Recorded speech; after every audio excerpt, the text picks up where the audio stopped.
बात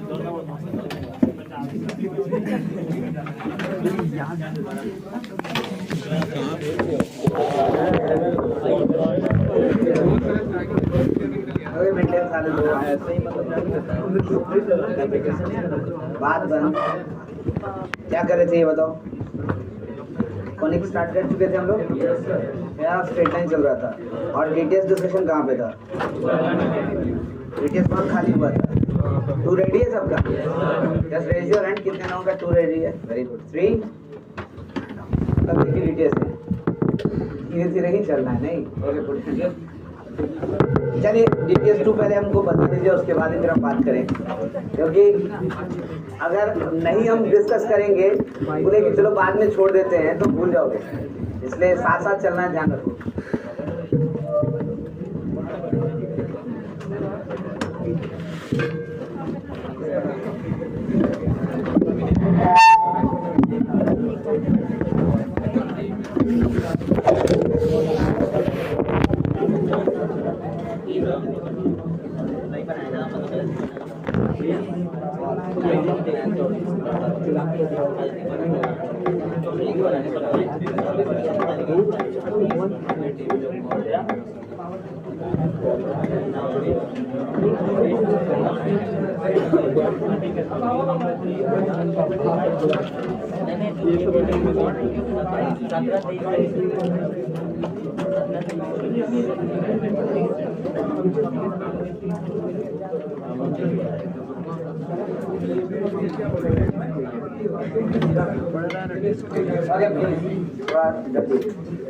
Question number 17, 21, 19,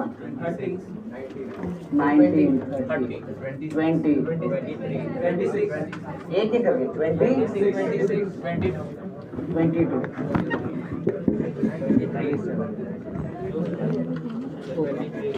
इसका 23,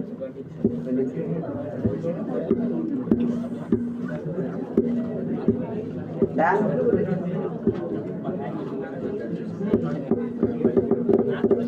देखो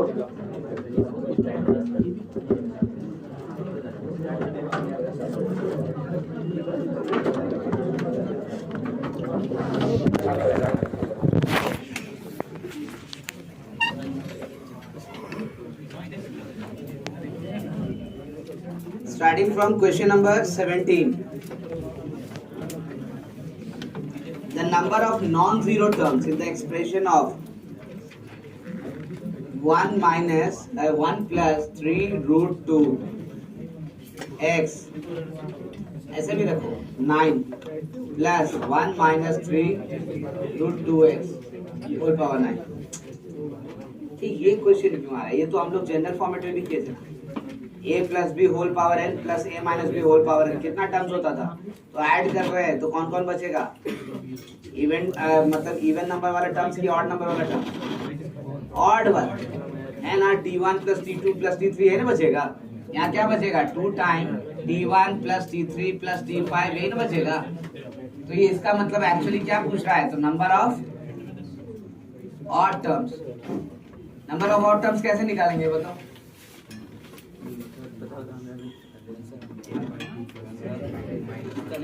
कितना कितना कितना? n पावर 9 लिखा हुआ है, 9 लिखा हुआ है पावर, तो नंबर ऑफ टर्म्स एक्सपेंशन में कितना होगा? 10। नंबर ऑफ 9 पावर 9 लिखा हुआ है तो एक्सपेंशन में नंबर ऑफ टर्म्स कितना होगा? 10। तो आधा इवन आधा odd.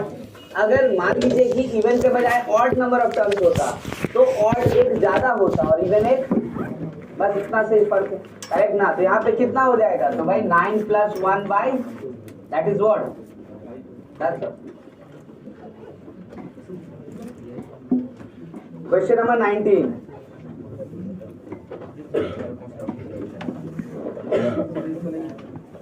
if x to the power m occurs in the expansion of, then coefficient of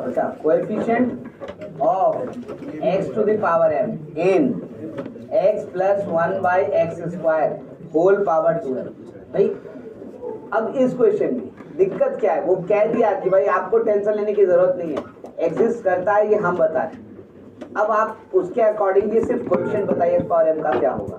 तो क्या करना है भाई, सिंपल है, जनरल टर्म लिखिए टी आर प्लस वन, क्या लिखेंगे टी आर प्लस वन, क्या लिखेंगे तो 2nc आर एक्स का power 2n minus R into 1 by x का पावर, ये ना होगा, ठीक है।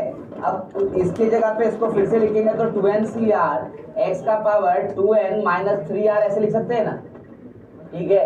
सो इन दैट केस हमें क्या चाहिए, तो x का power m implies 2n minus 3r को क्या होना चाहिए, यहां से r का वैल्यू क्या होना चाहिए, तो 2n माइनस m बाई क्या है ना। अब आपको लग रहा है 2n माइनस m बाई 3 लिखा है, ये नेचुरल नंबर होगा कि नहीं होगा, अरे ये आप कैसे डिसाइड करोगे, ये तो n और m के वैल्यू पे डिपेंड करेगा ना, है ना। अगर मान लो कि n का वैल्यू हम 6 ले लेते हैं और m का वैल्यू 3, आएगा नेचुरल नंबर, नहीं आएगा बताओ, आएगा ना, करेक्ट ना। तो भाई आपको नहीं सोचना है कि आएगा कि नहीं आएगा, वो पहले कह दिया ऑकर करेगा, होगा, अब आप बताओ, ठीक है ना। तो क्या करें, r का वैल्यू रख देंगे यहाँ पे, है ना। तो कोएफिशिएंट क्या हो गया, तो कोएफिशिएंट ऑफ x का पावर m कितना हुआ, तो 2nc 2n minus m by, है ना, यही हो गया। अच्छा ये पूरा सॉल्व करके लिखा है, तो ठीक है लिख लेते हैं, क्या लिखेंगे यहाँ से, तो 2n factorial by 2n minus m by 3 factorial, और दिस माइनस दिस, तो 6 माइनस 2n यानी कितना हो जाएगा, तो 4n plus m by 3 factorial. देखो अब ऑप्शन में दिख रहा होगा कहीं, कहाँ दिख रहा है, option C, that is your answer.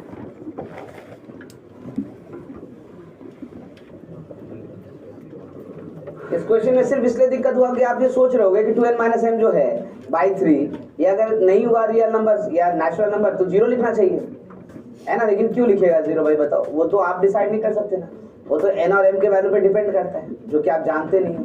तो जब वो कह रहा है कि ऑकर कर रहा है, देखो पहला लाइन इसलिए मेंशन किया है कि if x to the power m occurs in the expansion, मतलब है, आपको ये नहीं सोचना है कि नहीं है। क्वेश्चन नंबर 20,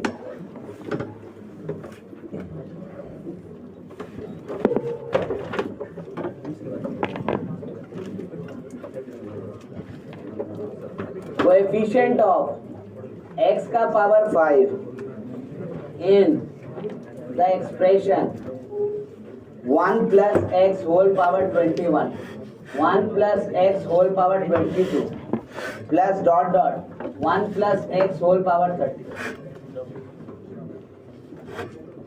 तो आसान क्वेश्चन है ना, कैसे निकालते थे इसको, तो पहले भी निकालते, क्या करेंगे, जीपी में है तो पहले इसका क्या लिख दे, समेशन, है ना।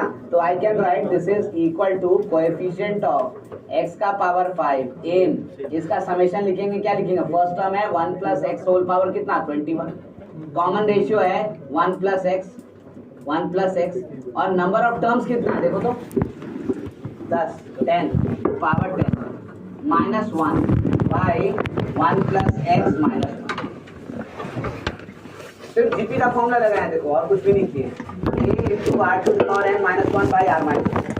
अब क्या है, सॉल्व करें तो दिखता है coefficient of x to the power 5 in, क्या हुआ, इसको मल्टीप्लाई करेंगे तो 1 प्लस एक्स का पावर 31 माइनस 1 प्लस एक्स का पावर 21 बाई क्या आएगा, तो जो भी आएगा उसको किससे डिवाइड करना पड़ेगा, x से। तो भाई इसमें निकाले क्या, क्योंकि हमको x पावर 5 चाहिए, x पावर 6 निकाले, करेक्ट ना, तब ना x से डिवाइड हो जाएगा, x से तो क्या बचेगा x पावर 5। तो हम इस चीज को कैसे मेंशन करते हैं, तो कोएफिशिएंट ऑफ x का पावर 6 इन 1 प्लस एक्स का पावर 31 माइनस 1 प्लस एक्स का पावर 21। अब बताओ इसमें x पावर 6 क्या होगा, तो 31c 6 माइनस 21c होगी,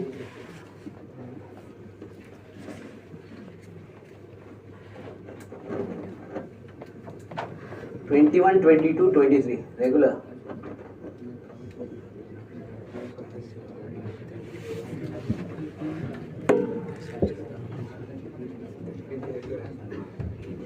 क्वेश्चन नंबर 21, ये भी देखिए, n greater than 1, n greater than 1, then आपसे पूछ रहा है कि 1 प्लस एक्स का power n minus nx minus 1 is divisible by what, options में लिखा है x power 5 x square x cube x power 4। भाई आपका पूरा क्वेश्चन लिख दिए, जरा क्या करें। आप मुझे एक बात बताओ, 1 plus X whole power n का एक्सपेंशन याद है आपको? क्या था? 1 plus N X plus N into N minus 1 by 2 factorial X square plus N into N minus 1 into N minus 2 by 3 factorial X cube plus dot dot dot. था ना? गड़बड़ ना कर रहे हैं?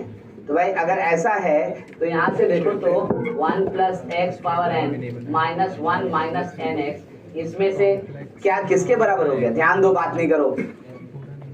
इन सारे टर्म्स के बराबर हो गया ना। और इसमें से कॉमन क्या ले सकते हो? X square. इसमें से कॉमन क्या ले सकते हो? X square. तो I can take x square common, बाकी जो भी हो n into N minus 1 by 2 factorial plus n into N minus 1 into N minus 2 by 3 factorial x plus dot dot dot. अब बताओ तो ये जो नंबर है वो किससे डिविजिबल है? बस इतनी सी तो बात। अब बोलो ये कैसे एक्सपेंशन लिख दिया हम लोग? तो एनसीआर वाला लिख रहे थे, वो भी लिखो ना, क्या फर्क पड़ेगा हमको? क्या फर्क पड़ेगा? फर्क पड़ेगा क्या? सेम चीज है ना दोनों तो।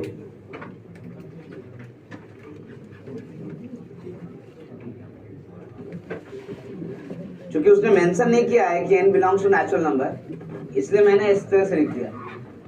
अगर आप चाहें तो नेचुरल नंबर लेकर के उसको एनसीआर करके भी एक्सपैंड कर सकते हैं, है ना? You will get the same answer, it is divisible by X square only. Question number 22,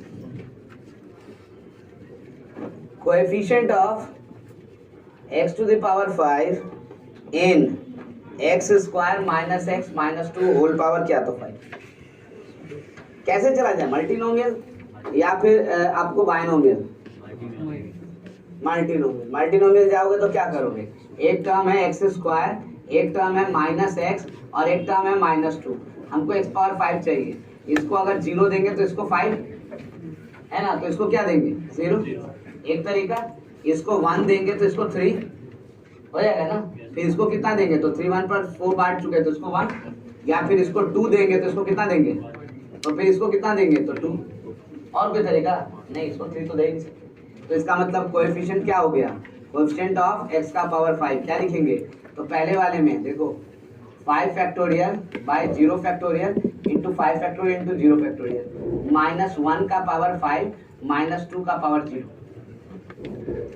ठीक है, ये कैसे? तो एक्स स्क्वायर का क्वेश्चन तो 1 है तो उसके बारे में नहीं सोच रहे, लेकिन x और माइनस 2 तो कांस्टेंट है ना, तो जो जो दिया है उसके पावर को तो लिखेंगे ना, लिख रहे हैं। अच्छा नेक्स्ट टर्म प्लस ये वाला 5 factorial by 1 factorial 3 factorial 1 factorial into minus 1 का पावर 3 और माइनस 2 का power 1 and the last term plus 5 factorial by 2 factorial 1 factorial 2 factorial minus 1 का पावर 1 एंड माइनस 2 का पावर 2।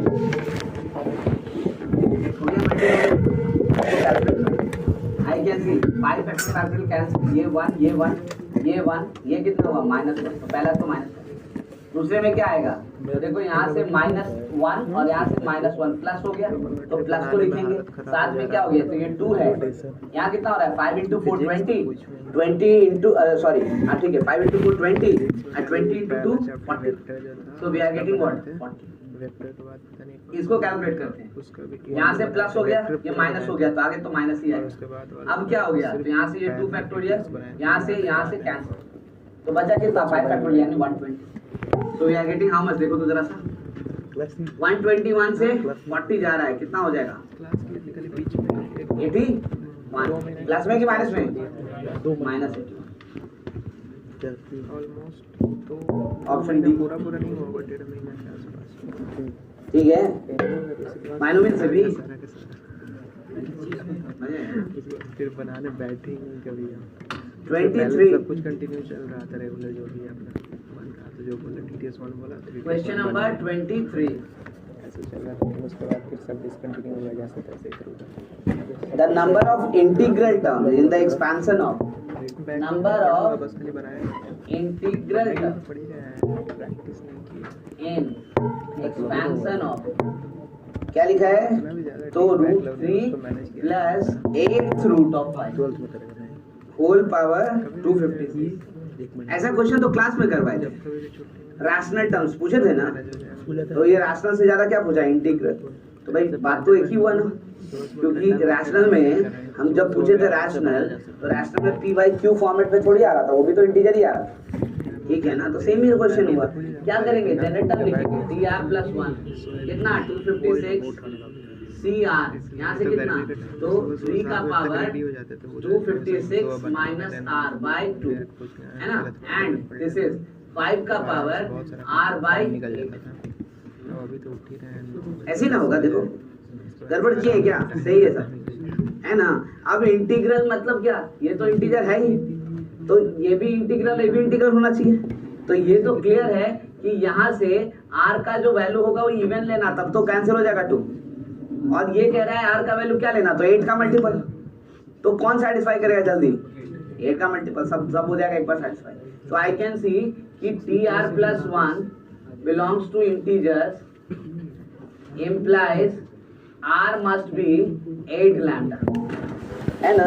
तो स्टार्ट कीजिए, r का वैल्यू क्या क्या लिख सकते हैं, 0, फिर क्या 8, फिर क्या 16, फिर क्या 24, डॉट डॉट ऐसे चलेंगे, कहाँ तक जाएगा बताओ, नंबर ऑफ टर्म्स, क्योंकि यही पूछा है। तो I can C 256 by 8 plus, ये ना करेंगे, अब ऐसे भी मत करो भाई, हम ऐसे डाल देते नहीं तो फिर आप बोलोगे कि नहीं हुआ डिवाइड, तो क्या करेंगे हम, ये ना होगा, सारा का जरूरत कितना हो जाएगा बताओ, पढ़ते हैं तो थोड़ा बहुत हो कितना आ रहा है यहाँ से 3 नोट्स खोल के देखे तो 232 प्लस 1, बताया रहते थे, तो आंसर ये प्लस 1 क्यों हो रहा है, ये नहीं समझ में आया। तो उस टाइम में जाकर सुन लेते थे तो पता चल जाएगा जीरो के, क्योंकि जब आप मल्टीपल डिवाइड कर रहे हो तो you are starting from what, the first multiple, यानी कि 8 into 1, लेकिन 8 into 0 तो नहीं लिख रहे हो ना, एंड दैट इज एप्लीकेबल, तो हो सकता है, ठीक है। So it is 33।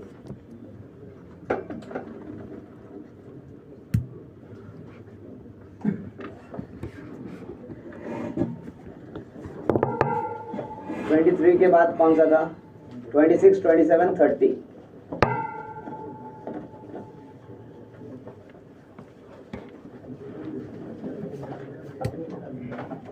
Question number 26. Now please pay attention. 1 plus 0.1230 है, प्लस 1 होल पावर, कितना जीरो है भाई ऊपर में, 3 4 0, 3 4 ऐसी ना है। सो आई कैन सी, आप यहाँ से क्या लिख सकते हो इसको, 1 plus 1 by 10 का पावर 4 होल पावर 10 का पावर, सही लिखेंगे, गड़बड़ लिख दिए, ठीक है ना। So in that case now please concentrate, पाते नहीं, I can write this one as 1 plus 1 by n whole power n, I have taken n as what, 10 का पावर 4, करेक्ट ना। एक्सपैंड करो, पहला टर्म 1, दूसरा term n into 1 by n, तीसरा term n into n minus 1 by 2 factorial into 1 by n square plus dot dot dot, ऐसे ना जाएगा। I can see one thing, ये टर्म तो 1 और ये 1 into 1 क्या हो गया, sorry n into 1 by n 1।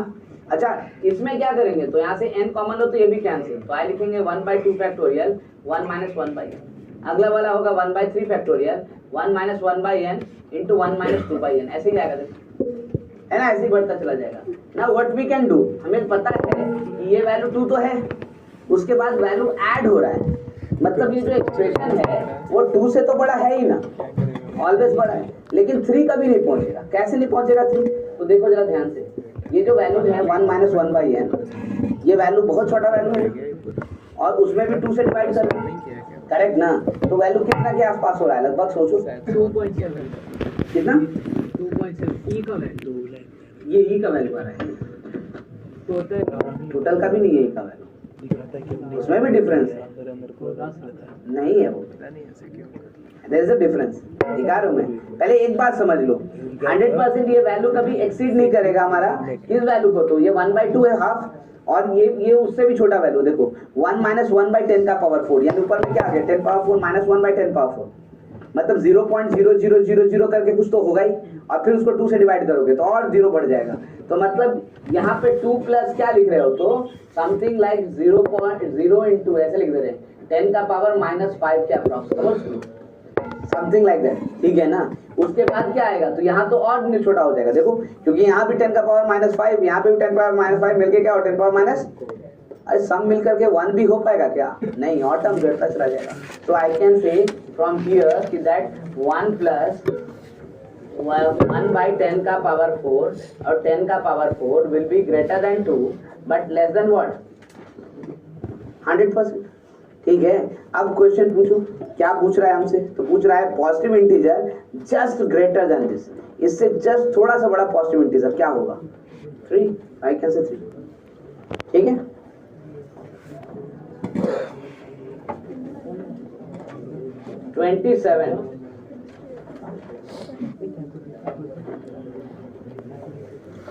The term independent of A in the expansion of term independent of A in 1 plus root A plus 1 by root A minus 1 whole power minus 30। हाँ, ये थोड़ा सा dangerous term है, देखो क्या करना है, -30 लिख दिया है तो रेसिप्रोकल कर लेंगे ना।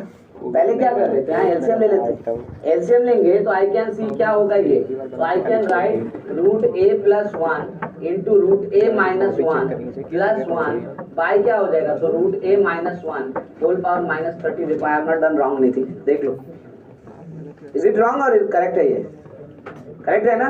अब ये क्या बन गया, ए प्लस बी इंटू ए माइनस बी, यानी क्या बने ए स्क्वायर माइनस, तो फिर ये क्या लिख सकते हो आप, तो a minus 1 plus 1 by root A minus 1 whole power -30, ठीक है।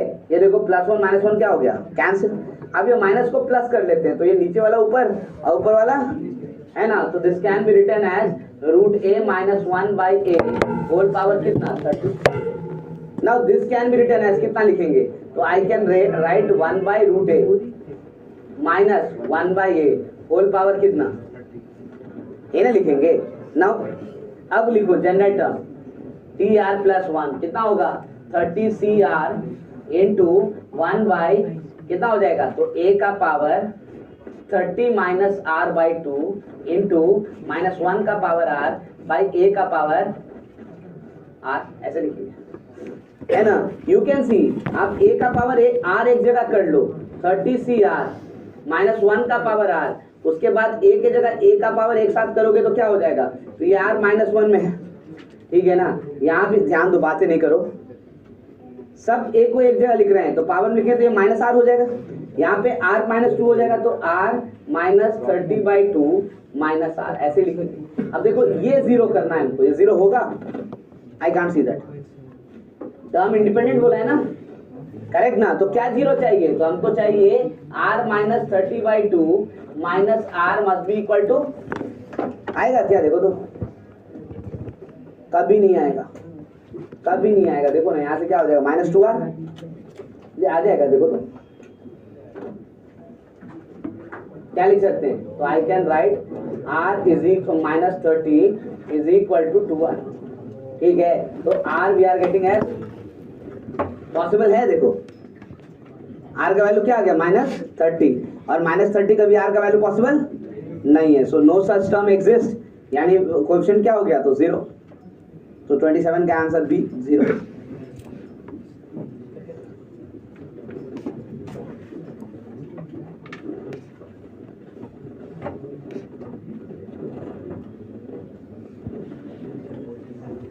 अच्छा एक क्वेश्चन बच गया खाली 30, तो 30 में आपकी गलती नहीं है, 30 क्वेश्चन में इनवर्स फंक्शन यूज किया हुआ है, इनवर्स ट्रिग्नोमेट्रिक फंक्शन, जो हम लोग अभी किए नहीं है क्लास में।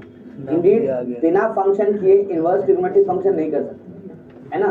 तो अगर हम लोग 12th स्टार्ट करते हैं फंक्शन से, तो पहला टॉपिक फंक्शन और दूसरा टॉपिक इनवर्स ट्रिग्नोमेट्रिक फंक्शन होगा, उसके बाद ही ये क्वेश्चन आप अप्लाई कर पाओगे। हाँ, अगर फिलहाल आप चाहते हो कि हम ये क्वेश्चंस को अटेम्प्ट लें, तो 2 इन्फॉर्मेशन मैं आपको दे देता हूँ, उसके अकॉर्डिंगली आप अपना क्वेश्चन सॉल्व करने की कोशिश करो ध्यान से, लेकिन सजेस्टेड नहीं है कि अभी आप इसको करें, थोड़ा समझ जाए तब करें।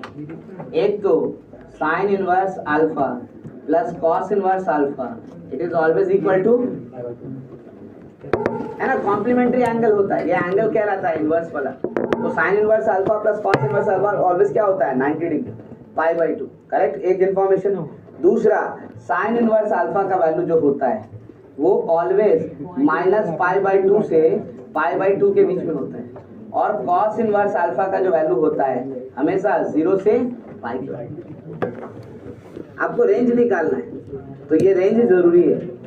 अब क्या कर सकते हैं आप, मैं जरा वो समझा दूं, ध्यान दो, मैं जरा वो समझा दूं कैसे। तो भाई दोनों टर्म आएगा आपके पास, साइन इनवर्स भी और कॉस इनवर्स भी। आप कॉस इनवर्स को साइन इनवर्स में कन्वर्ट कर सकते हैं। अब कॉस इनवर्स को साइन इनवर्स में कन्वर्ट कर देंगे तो यहाँ से मैक्सिमम मिनिमम डिसाइड कर सकते हैं, देखो, है ना।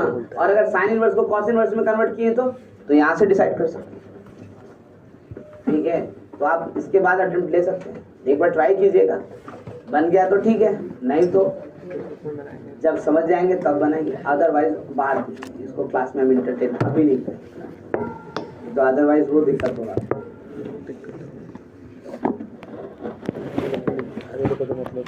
मोबाइल निकाल के क्या कर रहा है,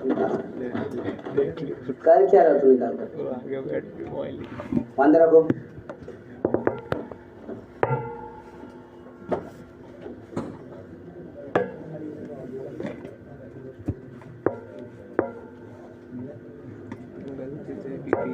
मोबाइल उठाकर पटक देगा। मैथ तो क्या है, मैथ सबसे बड़ा टीचर है। कैसे मैथ तो ये वो है, क्या बोलते हैं, क्या है होता है ना, हेड सब्जेक्ट, क्या बोलते हैं, पता नहीं, कुछ होता है हेड ऑफ सब्जेक्ट। बाइनोमियल पे भी 6 डीटीएस है शायद लेवल 1 पे, है ना। 6 से तो कम शायद 3 किसी में रहा होगा, लेकिन 6 के आसपास सब में है। और हम लोग एक एक करके अभी तक 2 ही डीटीएस पे पहुंचे हैं। थोड़ा सा फास्ट होने की कोशिश कीजिए, ठीक है। अगर टेस्ट में नहीं आ रहा है, स्टॉप टॉकिंग प्लीज, बात नहीं। अगर टेस्ट में नहीं आ रहा है तो इसका मतलब बिल्कुल ये नहीं है कि आप उसको अभी प्रैक्टिस नहीं करेंगे।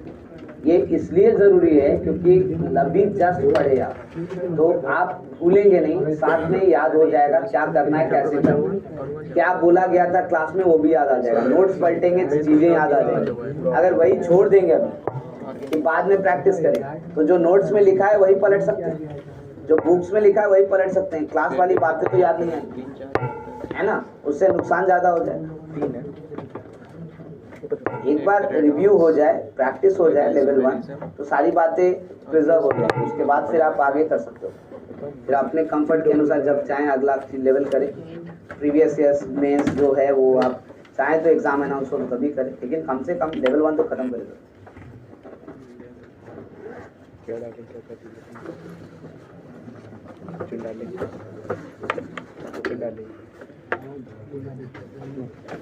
क्या कर रही है। और देखिए मतलब क्वेश्चन जो पूछा गया था इसमें से कितना क्वेश्चन है जो क्लास में ऑलरेडी किया हुआ है ना। तो अगर साथ में होता तो वो सब क्वेश्चन आता ही नहीं रहा, है ना। लेकिन थोड़ा डिले हम लोग किए, क्या ठीक है, वो इनिशियल स्टेज में जरूरी भी होता है, ठीक है ना, उसके लिए हमें कुछ नहीं कह रहा। लेकिन अब अगर डिले करें, अगला टॉपिक पूरा प्रैक्टिस स्टार्ट कर दिया और पता चला ये टॉपिक भी चल रहा है साथ साथ, तो गड़बड़ हो जाए। हालांकि मैंने आपसे पहले ही कहा था कि पेयर ऑफ स्ट्रेट लाइन में हम क्वेश्चन प्रैक्टिस पे नहीं जा रहे हैं, ठीक है, क्योंकि हमें रिक्वायरमेंट भी नहीं है। आप देखना डिटेल्स भी नहीं दिया हो, ठीक है, बहुत रेयर एक आध क्वेश्चन देता है और ज़्यादा कुछ भी नहीं है। लेकिन पैराबोला से तो स्टार्ट हो जाएगा ना। और पेयर ऑफ स्ट्रेट लाइन कहाँ तक किए थे हमने, निकाल रहे थे पॉइंट ऑफ व्यू। अच्छा, ऑब्जर्वेशंस कर लिए थे, नहीं, ठीक है। तो इसका मतलब है कि आज हम लोग 100% point pair of straight line finish कर रहे हैं, ठीक है ना। तो हम लोग अगर समय बचता है तो आज ही पॉइंट स्टार्ट करें, नहीं बचता है तो नेक्स्ट क्लास में 100% स्टार्ट करें, है ना। बोर्ड क्लियर करें। 6:36 से स्टार्ट कर।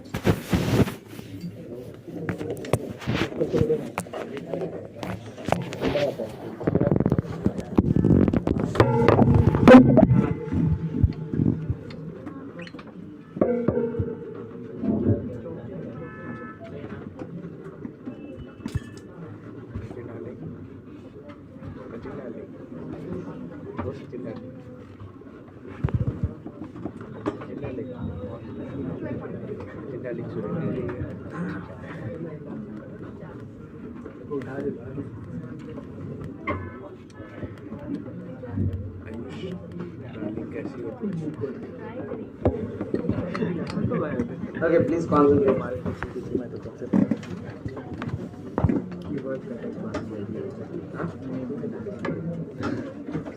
अच्छा बातें बंद, ध्यान दीजिए। हम लोग जो कैलकुलेट कर रहे थे लास्ट क्लास में वो था point of intersection. Point of intersection of between the line of pair of state है ना, यही कर रहे थे। हमने आपसे कहा था कि भाई आपको दिया क्या जाएगा इस केस में, तो maximum equation of pair of lines, इससे ज्यादा कुछ नहीं दिया जा सकता है ना। यानी इक्वेशन क्या दिया जाएगा, तो ax square plus by square plus 2hxy plus 2gx plus 2fy plus c is equal to, I hope ये इक्वेशन सबको याद हो गया होगा अभी तक, and along with it conditions भी है ना, क्योंकि वो भी एसेंशियल है हमारे लिए। जो एसेंशियल है मैं बस खाली उसी की बात कर रहा हूँ, ऑप्शनल है तो मैं लिख भी दूंगा ऑप्शनल, जरूरत नहीं है। भाई कैसे निकालेंगे, तो मैंने आपको दो ऑब्जर्वेशंस बताया था कि भाई देखिए जब एक दो लाइन में से एक लाइन ओरिजिन से पास कर रहा होता और दूसरा नहीं, तो यहाँ से सिर्फ एक ही टर्म मिस कर रहा होता, कौन सा, अगर मान लीजिए कि दोनों लाइन जो है ओरिजिन से पास करेगा तो यहाँ से कौन कौन सा टर्म मिसिंग होगा, एक्स भी वाई भी, और यानी सिर्फ यही तीन टर्म रहेगा, करेक्ट ना। लेकिन एक बात बताओ, दोनों स्ट्रेट लाइन ओरिजिन से पास कर रहे हैं, अरे तो पॉइंट ऑफ इंटरसेक्शन तो ओरिजिन ही ना हो गया, करेक्ट ना। क्यों, क्योंकि भाई दो स्ट्रेट लाइन एक ही पॉइंट पे कॉमन हो सकता है, एक पॉइंट से ज्यादा इंटरसेक्ट नहीं कर सकता है, तो भाई वही पॉइंट है ओरिजिन जहाँ से दोनों पास कर रहे हैं। तो भाई मतलब हमको वो स्ट्रेट लाइंस का इक्वेशंस पता है जो ओरिजिन पे इंटरसेक्ट करता है, हम वहां से आइडेंटिफाई कर सकते हैं चीजों को।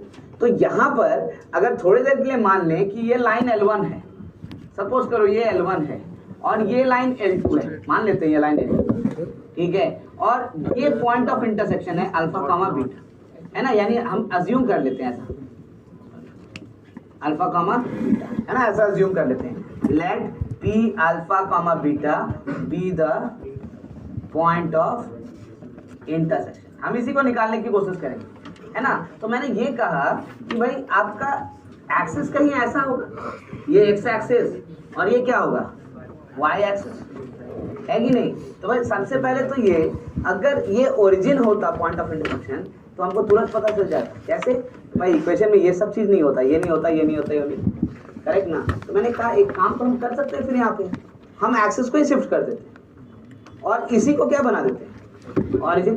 एक्सिस शिफ्टिंग तो हम लोग जानते हैं ना, हम एक्स एक्सिस को पैरेलल शिफ्ट करेंगे तो नया एक्सिस ऐसे बनेगा, देखो यहाँ पे कैपिटल एक्स एक्सिस, है ना, वाई एक्सिस को शिफ्ट करो यहाँ पे पैरेलली ऐसे लाइन ड्रॉ हो जाएगा, ये क्या बन जाएगा, कैपिटल वाई एक्सिस। भाई इसके लिए तो ये 0,0 है, देखो है कि नहीं, ठीक है। लेकिन इसके अनुसार अब इक्वेशन भी चेंज होगा, कैसे चेंज होगा भाई ये बताओ। तो मुझे पता है कि कैपिटल एक्स जो है वो उसको कितना लिखा सकता है और कैपिटल वाई को क्या लिख सकते हैं ये बताओ, x माइनस बीटा और y माइनस, हाँ एक्स को, कैपिटल एक्स को क्या लिखेंगे, एक्स माइनस अल्फा, और कैपिटल वाई को क्या लिखेंगे, वाई माइनस, है ना, तभी तो 0 0 होगा ना। जैसे यहाँ पहुंचोगे एक्स की जगह अल्फा लिखो 0, वाई की जगह बीटा लिखो, क्या हो गया 0, है ना। इसका मतलब तो ये है कि आप स्मॉल एक्स की जगह कैपिटल एक्स प्लस अल्फा और स्मॉल वाई की जगह कैपिटल वाई प्लस बीटा ये रिप्लेस कर सकते हो। इससे आपका इक्वेशन जो है वो किस में चेंज हो जाएगा, कैपिटल एक्स और कैपिटल वाई, ठीक है ना। तो हम वही काम करते हैं, इस इक्वेशन को पूरा चेंज कर देते हैं, कैपिटल एक्स और कैपिटल वाई में भेज देते हैं, है ना। तो लिखते हैं a टाइम, इसको 1 लिख दो, तो 1 implies a time x plus alpha का square b plus Y plus beta का whole square b into plus 2h capital x plus alpha capital y plus beta plus 2g capital x plus alpha plus 2f capital y plus beta plus c is equal to, हमने replace कर दिया, ठीक है ना। अब मैं कह रहा हूं कि भाई ये इक्वेशन भी तो ऐसा ही इक्वेशन होगा ना, ठीक है। तो उसमें भी क्या क्या टर्म आएगा, तो वही एक्स स्क्वायर का, वाई स्क्वायर का, एक्स वाई का, एक्स का, वाई का और कांस्टेंट, है ना। तो मैं जरा लिखूं टर्म्स को, क्या लिखते हैं, तो एक्स स्क्वायर, इसका कोएफिशिएंट क्या होगा जरा बताओ, सिर्फ यहाँ से आएगा देखो ना, और कहीं से एक्स स्क्वायर नहीं आने वाला है, तो उसका कोएफिशिएंट क्या होगा a। उसी तरह से वाई स्क्वायर का कोएफिशिएंट क्या होगा, अच्छा एक्स वाई का कोएफिशिएंट क्या होगा जरा ये बताओ, 2h है ना, कहाँ से मिलने वाला है, तो यहीं से है ना, देखो 2h, ठीक है। अरे तो इस इक्वेशन और इस इक्वेशन में तो कोई फर्क ही नहीं हुआ, करेक्ट ना, खाली स्मॉल एस के जगह क्या कर दिया कैपिटल एक्स, तो आसान हो गया है ना।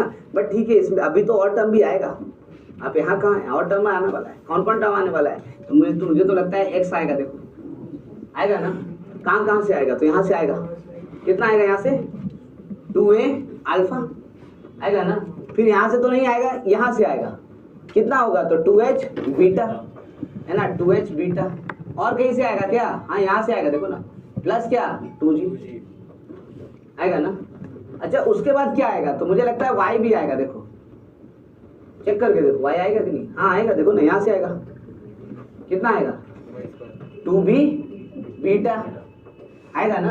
और अच्छा उसके बाद क्या आएगा, तो यहाँ से भी आएगा y, कितना आएगा, तो 2h alpha y into alpha, तब ना आएगा, ठीक है। अच्छा यहाँ से भी आएगा 2y, यानी क्या आ जाएगा, तो आई कैन राइट 2f। इसके अलावा क्या आएगा, तो इसके अलावा कांस्टेंट आएगा खाली, और कांस्टेंट क्या क्या होगा, तो मुझे बताओ जरा सा, मुझे लगता है यहाँ से आएगा a अल्फा स्क्वायर, यहाँ से b बीटा स्क्वायर, यहाँ से 2h अल्फा बीटा, यहाँ से 2g अल्फा, यहाँ से 2f बीटा, और plus c equal to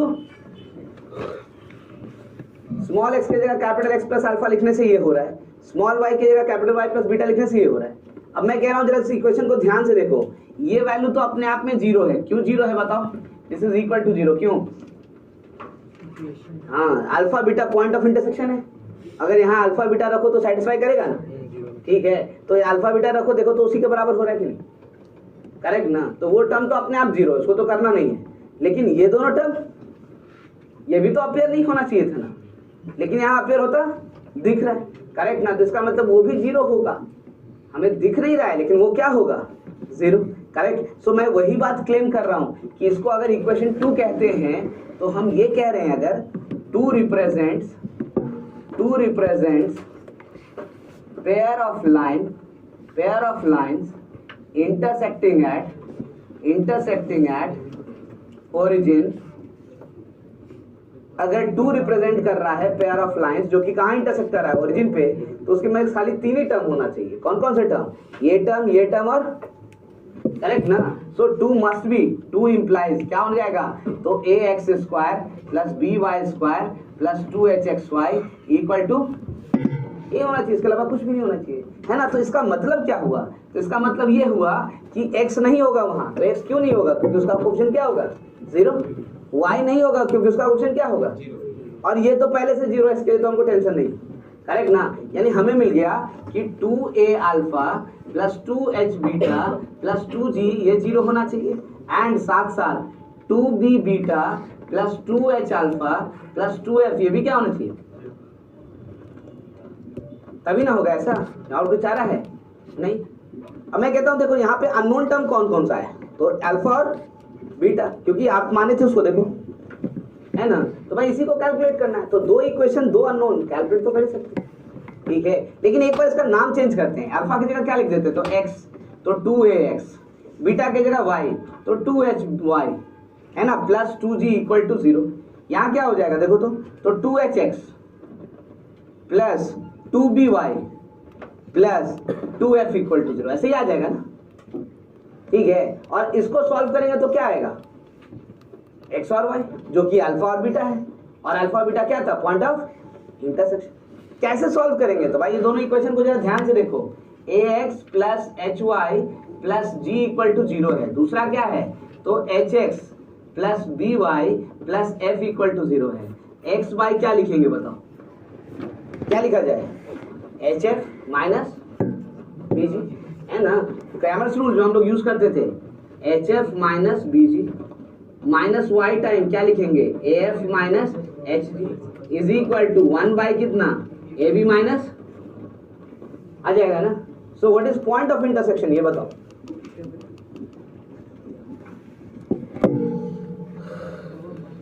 so I can write implies point of intersection is कितना हो गया, x का वैल्यू बताओ, तो HF minus BG by AB minus H² comma HG minus AF by AB minus H²। ये आ गया। देखो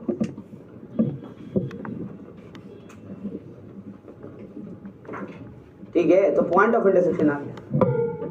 लेकिन एक मिनट नोट करना, पहले बात सुन लो। मैं कह रहा हूँ ये सब ठीक है, लेकिन अब लग रहा है कि हर बार ऐसा कैलकुलेट करेंगे बहुत लेंथी हो जाए, तो थोड़ा ऑब्जर्व करो, शायद कैलकुलेशन घट जाए। कैसे? तो मैं इस क्वेश्चन को टारगेट कर रहा हूँ, इसी को। अगर ये इक्वेशन हम डायरेक्ट निकाल लिए इस वाले इक्वेशन से, तो शायद हम निश्चिंत हो जाएंगे, नहीं हो जाएंगे, है ना? अब जरा देखो तो ध्यान से, मैं इस इक्वेशन को डिफरेंशिएट करता हूँ x के रेस्पेक्ट में। डिफरेंशिएशन जब भी करते हैं किसी के रेस्पेक्ट में करते हैं ना, तो मैं x के रेस्पेक्ट में इसको डिफरेंशिएट करना चाहता हूँ। लेकिन ध्यान रहे, उस केस में y जो होगा हमारे लिए कांस्टेंट होगा। तो एक बार करके देखो क्या मिलेगा। यहाँ से क्या मिलेगा? पहला वाला इक्वेशन देखो, पहला टर्म मिला। अच्छा ये क्या होगा? 0 नहीं है। चलो यहाँ पे 2HY देखो तो दूसरा टर्म है वहाँ पे, है ना? उसके बाद यहाँ से देखो, देखो वहाँ पे है कि नहीं तीसरा टर्म, है ना? ये क्या होगा? 0। ये क्या होगा? पहला इक्वेशन तो ऐसे ही मिल जाएगा, फिर हम इतना मेहनत क्यों करेंगे? करेक्ट ना? अच्छा दूसरा इक्वेशन कैसे मिलेगा? y में डिफरेंशिएट करेंगे, लेकिन इस बार x को क्या मानेंगे? कांस्टेंट। देख लो एक बार फिर से चेक करके, ये क्या हो जाएगा? 0। यहाँ से क्या आएगा? दिख रहा है देखो तो 2by, है ना? इसको डिफरेंशिएट करो, देखो वहां से दिख रहा है ना? उसके बाद ये 0, ये क्या होगा? 12, देखो दिख रहा है, c तो 0, है ना? तो भाई हम डायरेक्ट यहाँ तक पहुंच सकते हैं, तो हम इसको भी रटने की कोशिश नहीं कर रहे। ठीक है, क्वेश्चन आते ही यहाँ पे लिखेंगे इक्वेशन और सॉल्व करने में एक लाइन। ठीक है, तो रटने का आइडिया ड्रॉप, बस ये प्रोसेस ध्यान रखें, क्योंकक्योंकि इसके मदद से हम लोग अगली बार चीजों को थोड़ा डिफरेंट तरीके से देखेंगे, ठीक है ना। लेकिन कैलकुलेशन में इतना मेथड नहीं लिखे, यानी हम इसको लिख भी दें, to find point of intersection between the pair of lines ax square plus by square plus 2hxy plus 2gx plus 2fy plus c is equal to 0, है ना। मेथड क्या होगा? स्टेप 1 बताओ, या डायरेक्ट सॉल्यूशन लिखने से क्या लिखेंगे? तो differentiating 1 with respect to x, treating y as a constant, है ना। y को कांस्टेंट ट्रीट कर रहे हैं, है ना। अब डिफरेंशिएट करते हैं, जरा सा बताओ क्या आएगा। पहले देख लो, बाद में लिख लेना, समय दे देंगे, पहले देख लो, नहीं तो फिर कंफ्यूजन हो रह जाएगा। तो यहाँ क्या हो जाएगा देखो तो 2x, ये तो 0, ये क्या हो गया 2hy, यहाँ से 2g इक्वल टू, ये हो गया second equation. Again differentiating 1 with respect to y, treating x as a constant, ठीक है। अब करते हैं तो क्या होगा, ये 0, ये कितना हुआ तो 2by, नेक्स्ट वन 2hx, फिर क्या तो 2f इक्वल टू 0, थर्ड, है ना। Solving 2 and 3 will get point of intersection, that's all। इतना प्रोसेस, इससे ज्यादा कुछ भी नहीं।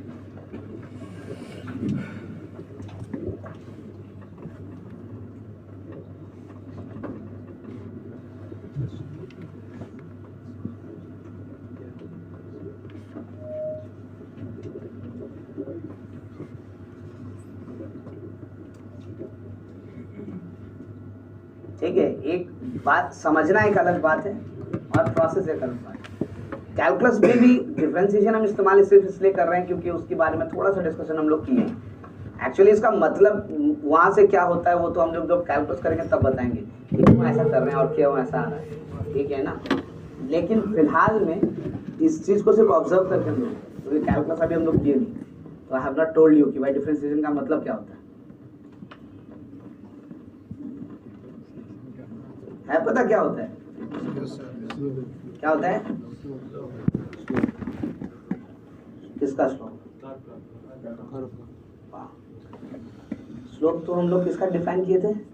ये तो पढ़े थे हम लोग मैथ्स में, है ना। स्लोप किसका डिफाइन किए? कर्व का, स्ट्रेट लाइन,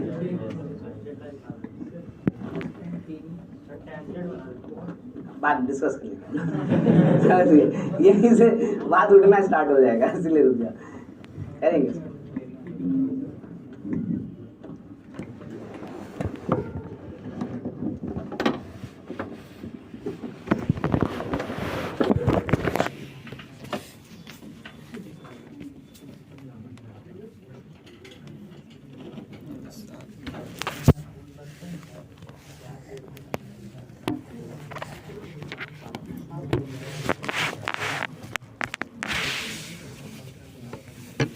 अपने यूज के लिए हम लोग रटी टाइप कुछ बातें समझ लेते हैं, बात जो है, लेकिन मैथ्स को थोड़ा सा बेसिक से समझिए, क्योंकि ये आपको हर जगह समझने में कम से कम मदद करेगा। सिचुएशन को क्या हो रहा है, क्यों हो रहा है, कैसे हो रहा है और कब क्यों करेंगे ऐसे।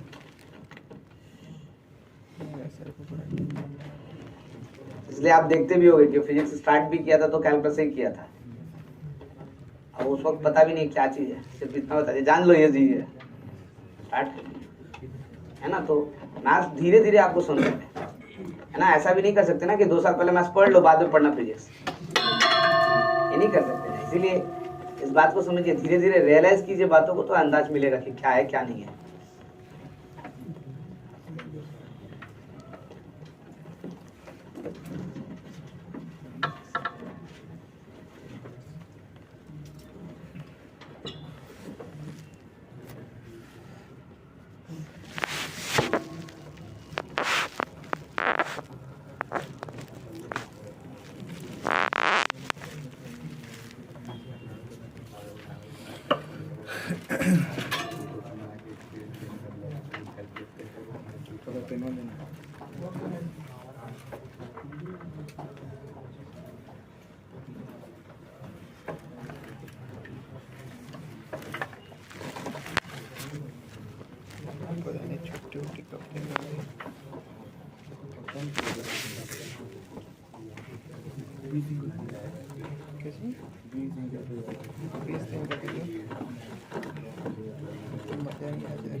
आराम से घर जा सकेंगे, कहाँ घर जा सकेंगे, आराम से मजा करेंगे। कौशल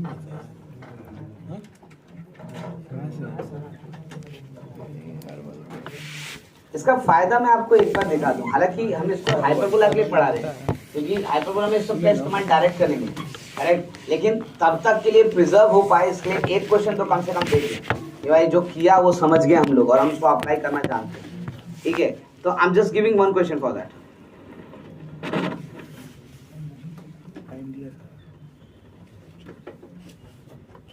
लिखने का टाइम दिया है अभी।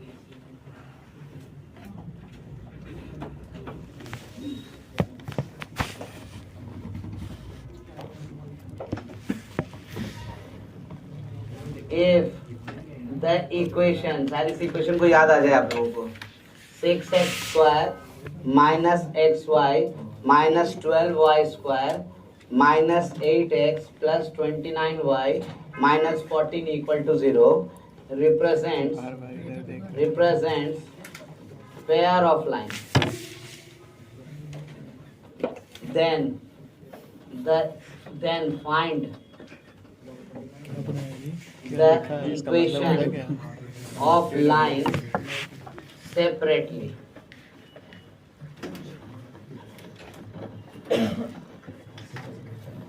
भाई अगर ये पेयर ऑफ लाइंस है, हम बता दे रहे हैं, बता क्या दे रहे हैं, आप क्लास में इसको चेक कर चुके हो, है ना। इसी को चेक किए थे हम लोग कि कंडीशन सेटिस्फाई कर रहा है, ये पेयर ऑफ स्ट्रेट लाइन है। अब अगर है तो हमको सेपरेटली अलग अलग लाइन का इक्वेशन बताओ।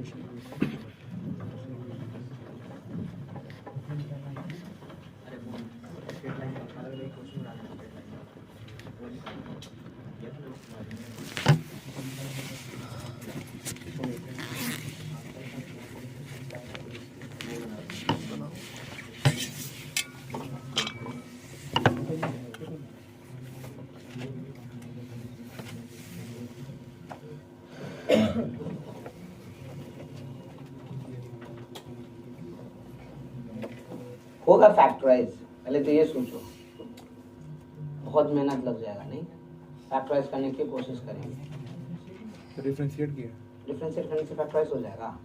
अच्छा तुम सोचो कि दो लाइन आ जाएगा अलग अलग ऐसे, ऐसा थोड़ी होता है, ये दोनों लाइन थोड़ी फोर लाइन, फिर मल्टीप्लाई करके देखो तो ये बन जाएगा क्या, ये लाइन देखो, मल्टीप्लाई करो दोनों को तो जरा सा बताओ वापस से लाइन बन रहा है क्या, पेयर ऑफ लाइन तुम्हें ना बोलो ये दोनों लाइन होगा, बन रहा है क्या? एक्स स्क्वायर का क्वेश्चन कितना आ जा रहा है, as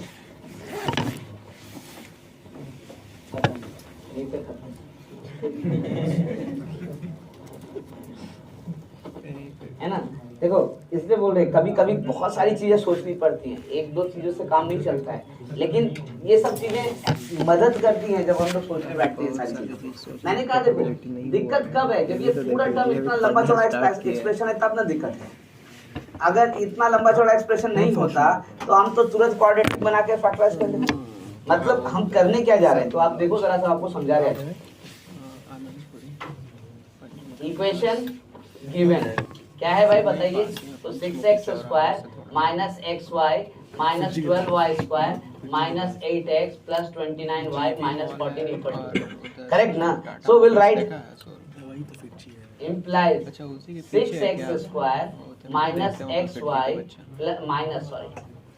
minus 12y square equal to 0, correct ना। ये इक्वेशन 1, ये equation 2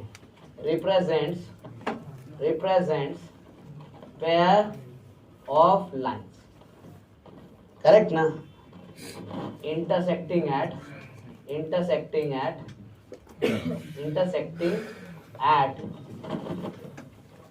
alpha comma beta, then x, capital X can be written as small x minus alpha and capital Y can be written as y minus, कर सकते हैं ना।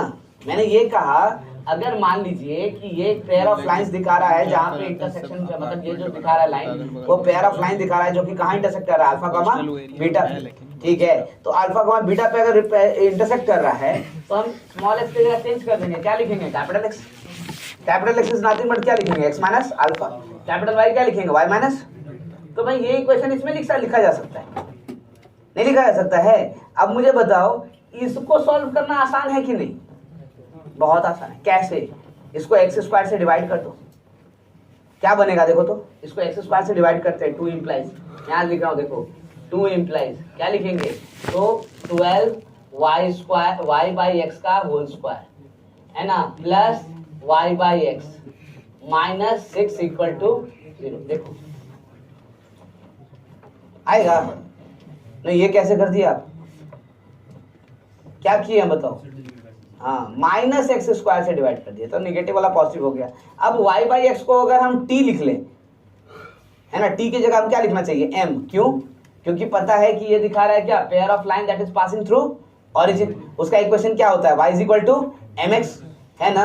तो अगर हम अज्यूम कर लें कि let the equation of line, ऐसे let the equation of line be y is equal to mx, तो भाई इस इक्वेशन में क्या रखना चाहिए y बाई एक्स की जगह m, तो ये इक्वेशन पूरा क्या बन गया देखो तो 12m square plus m minus 6 equal to, बताओ यहाँ m का वैल्यू निकलेगा नहीं निकलेगा, बताओ m का वैल्यू कैसे निकलेगा, क्वाड्रेटिक इक्वेशन। अच्छा m का वैल्यू कितना आएगा 2, एक m1 और दूसरा यहाँ रख देंगे, एक इक्वेशन हो गया y is equal to m1x और दूसरा इक्वेशन हो गया y इक्वल टू, लेकिन फिर वो तो गड़बड़ हो जाएगा, आपसे तो स्मॉल y स्मॉल x में पूछा है, आप जवाब किसमें दे रहे हो कैपिटल Y यार, तो उसको कन्वर्ट नहीं कर सकते हैं, कैपिटल x से क्या और कैपिटल Y की जगह क्या, बट उसके लिए निकालना पड़ेगा क्या चीज, और वो निकालना जानते हैं कि नहीं हम लोग, पता है कि नहीं कैसे निकालते हैं, यही डिफरेंशिएट,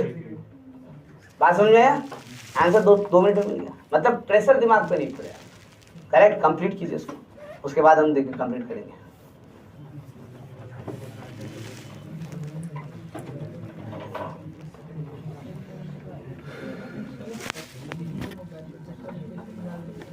किसी क्वेश्चन में डाल देंगे, हाँ उसको कहाँ डाल देंगे, क्यों डाल देंगे, थोड़ी अलग ही बनता है। कहना क्या चाहते हो क्लियर कट करो। अच्छा प्लीज मेंटेन साइलेंस। मैं थोड़ा समझू बातों को, क्या कह रहे हो तुम। नया मैथ प्लीज आगे कैलकुलेट कीजिए, आगे है ना जो लिखा है उसको आगे कैलकुलेट कीजिए। आप क्या कह रहे हो, इसको डिफरेंशिएट किए तो ये क्या है, क्या ये बताओ पहले डिफरेंशिएशन से। हाँ उसको डिफरेंशिएट करके ये जब लाए हैं तो ये है क्या चीज। कैपिटल है। हाँ तो क्या मतलब ये है क्या, तो इसको क्या करना है, वापस इक्वेशन में डाल देंगे हम बड़े वाले में, तो क्या फायदा होगा हमको, क्या फायदा। ऐसे ही प्रोग्राम बनाते हैं। नहीं मतलब क्यों आएगा, कोई रीजन है, फिजिकल रीजन है, मतलब है उसका। हम आपको दिखा दिए ना। कितना नंबर का टोटल मेंस होता है? क्यों रिवर्स में क्यों जाएगा, मेंस टोटल कितना का होता है? रिवर्स में जाने के लिए आपको ये समझना पड़ेगा कि है क्या चीज। हम तो आपको दिखा दिए कि कोएफिशिएंट ऑफ एक्स है, लेकिन डिफरेंशिएट करके आता क्या है वो समझ में आएगा एक तब ना। सब्जेक्ट कितना मार्क्स होता है? मैं वही बार बार कह रहा हूँ बात कि आप अभी डिफरेंशिएशन का मतलब ही नहीं समझे, इसीलिए सिर्फ प्रोसेस को ध्यान में रखें। कोई मैथ पढ़े के सिर्फ यहाँ से प्रोसीड प्रोसीड पढ़ के नहीं जा सकता है। कॉपी 100 में 16 दोगे कोई सी नहीं भाई अभी क्यों कर रहा है, अभी कैलकुलेट थोड़ी स्टार्ट किए हैं, अभी क्यों इतना बोलो ना करो। लिमिट में रहता है ना कि जो सब कोई बात सब कुछ करेंगे डिस्कस, ऐसा कुछ नहीं है कुछ छोड़ेंगे तुमसे, लेकिन वक्त आने पे सब करेंगे। देखो जो जो चीज जरूरत है, क्या हो रहा है उधर पे क्वेश्चन दिया गया, क्वेश्चन सॉल्व करना। वक्त आने पे हम लोग सब कुछ करेंगे। 12th में मैथ्स में सबसे पहले कैलकुलस, ये सारी चीजें क्लैरिटी वहीं पे मिल जाएगी। उसके बाद वेक्टर 3D, तो जो वेक्टर्स किया आपने फिजिक्स में वो भी देखोगे कि फिर क्या होता है एक्चुअली में, क्योंकि आप तो खाली आई कैप जे कैप के कैप बस काम खत्म है ना, क्रॉस प्रोडक्ट डॉट प्रोडक्ट काम खत्म, तो वो भी दिखाना है ना कि एक्चुअल उसका मतलब क्या होता है। तो बहुत सारी चीजें जो हम लोग वापस देखेंगे चीजों को, लेकिन समझने के बाद, इससे पहले नहीं। मेन 12th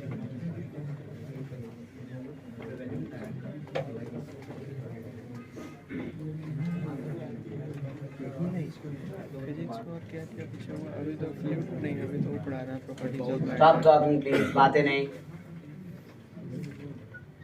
फ्लूइड अभी एक बाकी है हमको जहाँ तक याद आ रहा है। मैटर भी है।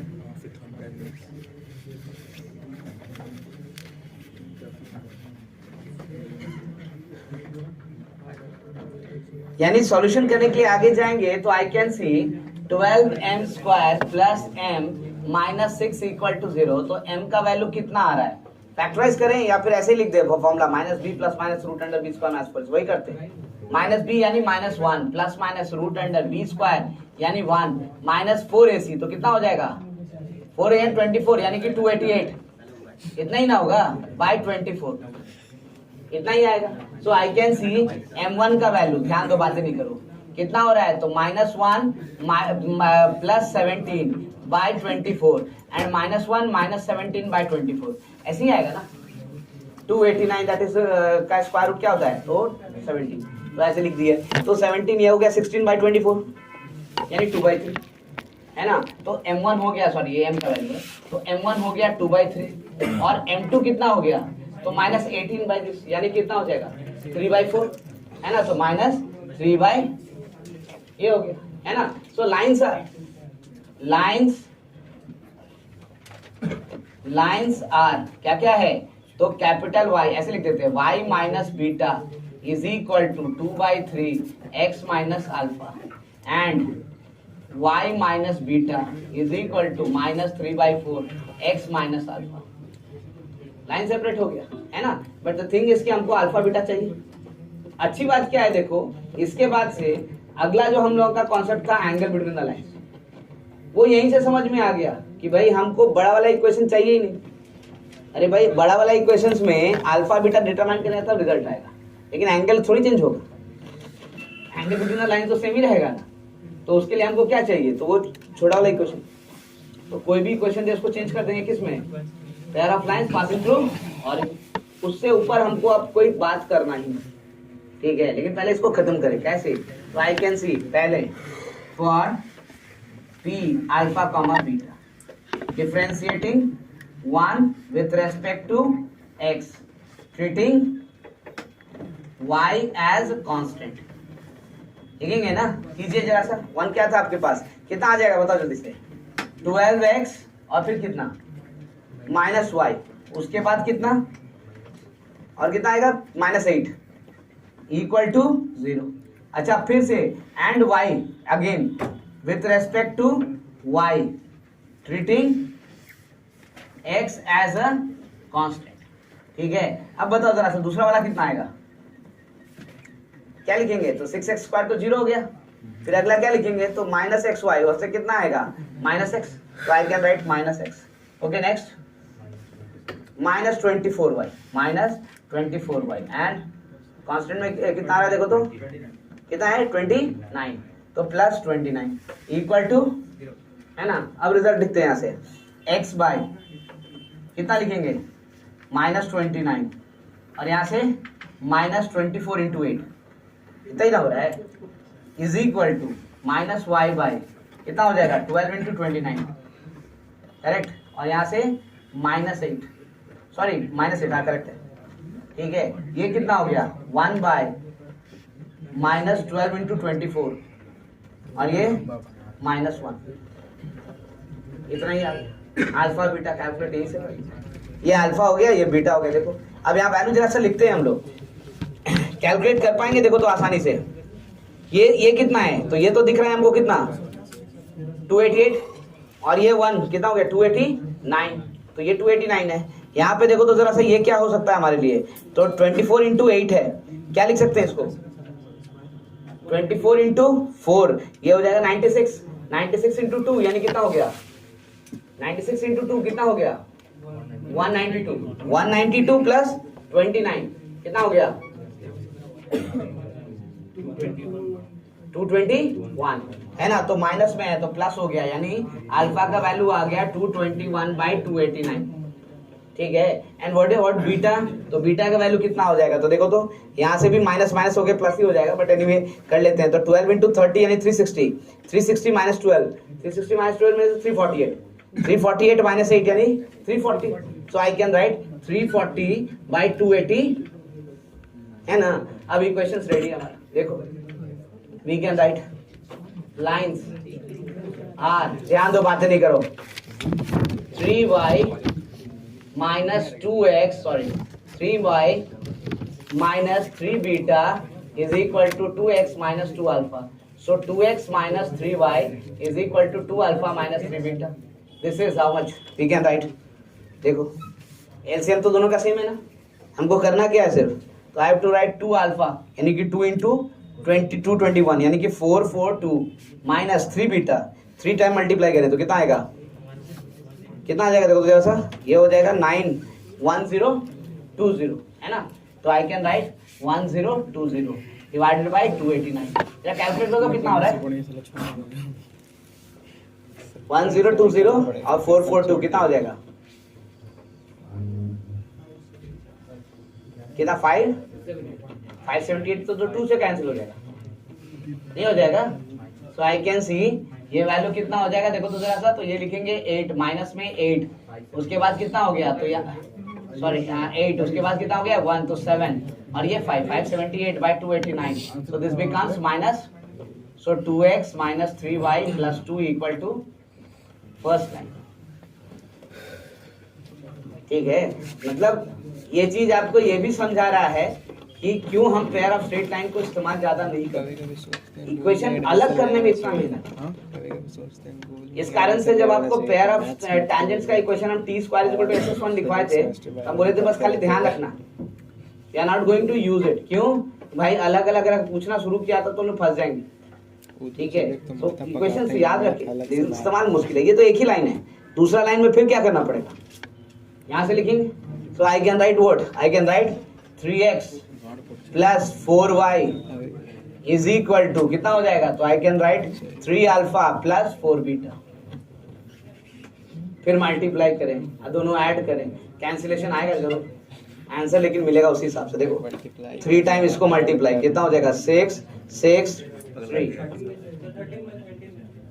इसे कैंसिल कर दें, देखो तो फिर ये मुश्किल हो जाएगा ना, वो भी कैंसिल हो जाएगा। अच्छा हाँ बात सही है, 17 से तो कैंसिल हो ही जाएगा, तो ये हो गया 13/17, ये कितना हो गया 20 बाई, हाँ अब आसान हो गया थोड़ा सा, है ना। तो we can write this one, कितना हो जाएगा 39, और इसको कितना हो जाएगा 80 और प्लस 39 कितना हो गया यहाँ से, इसको लिख सकते हैं ना 39 प्लस 80 बाई 17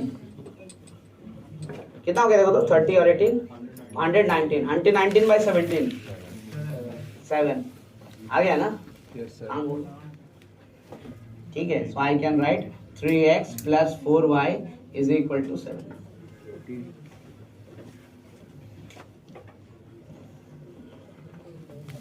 तो पेयर ऑफ, हाँ मैं फिर से बताता हूँ, पेयर ऑफ स्ट्रेट लाइंस अलग अलग करना थोड़ा डिफिकल्ट वर्क है, इस बात को ध्यान में रखोगे। मैंने सिर्फ प्रैक्टिस के लिए आपको दिया था, साथ में ये बात समझने के लिए ये डिफिकल्ट क्यों है।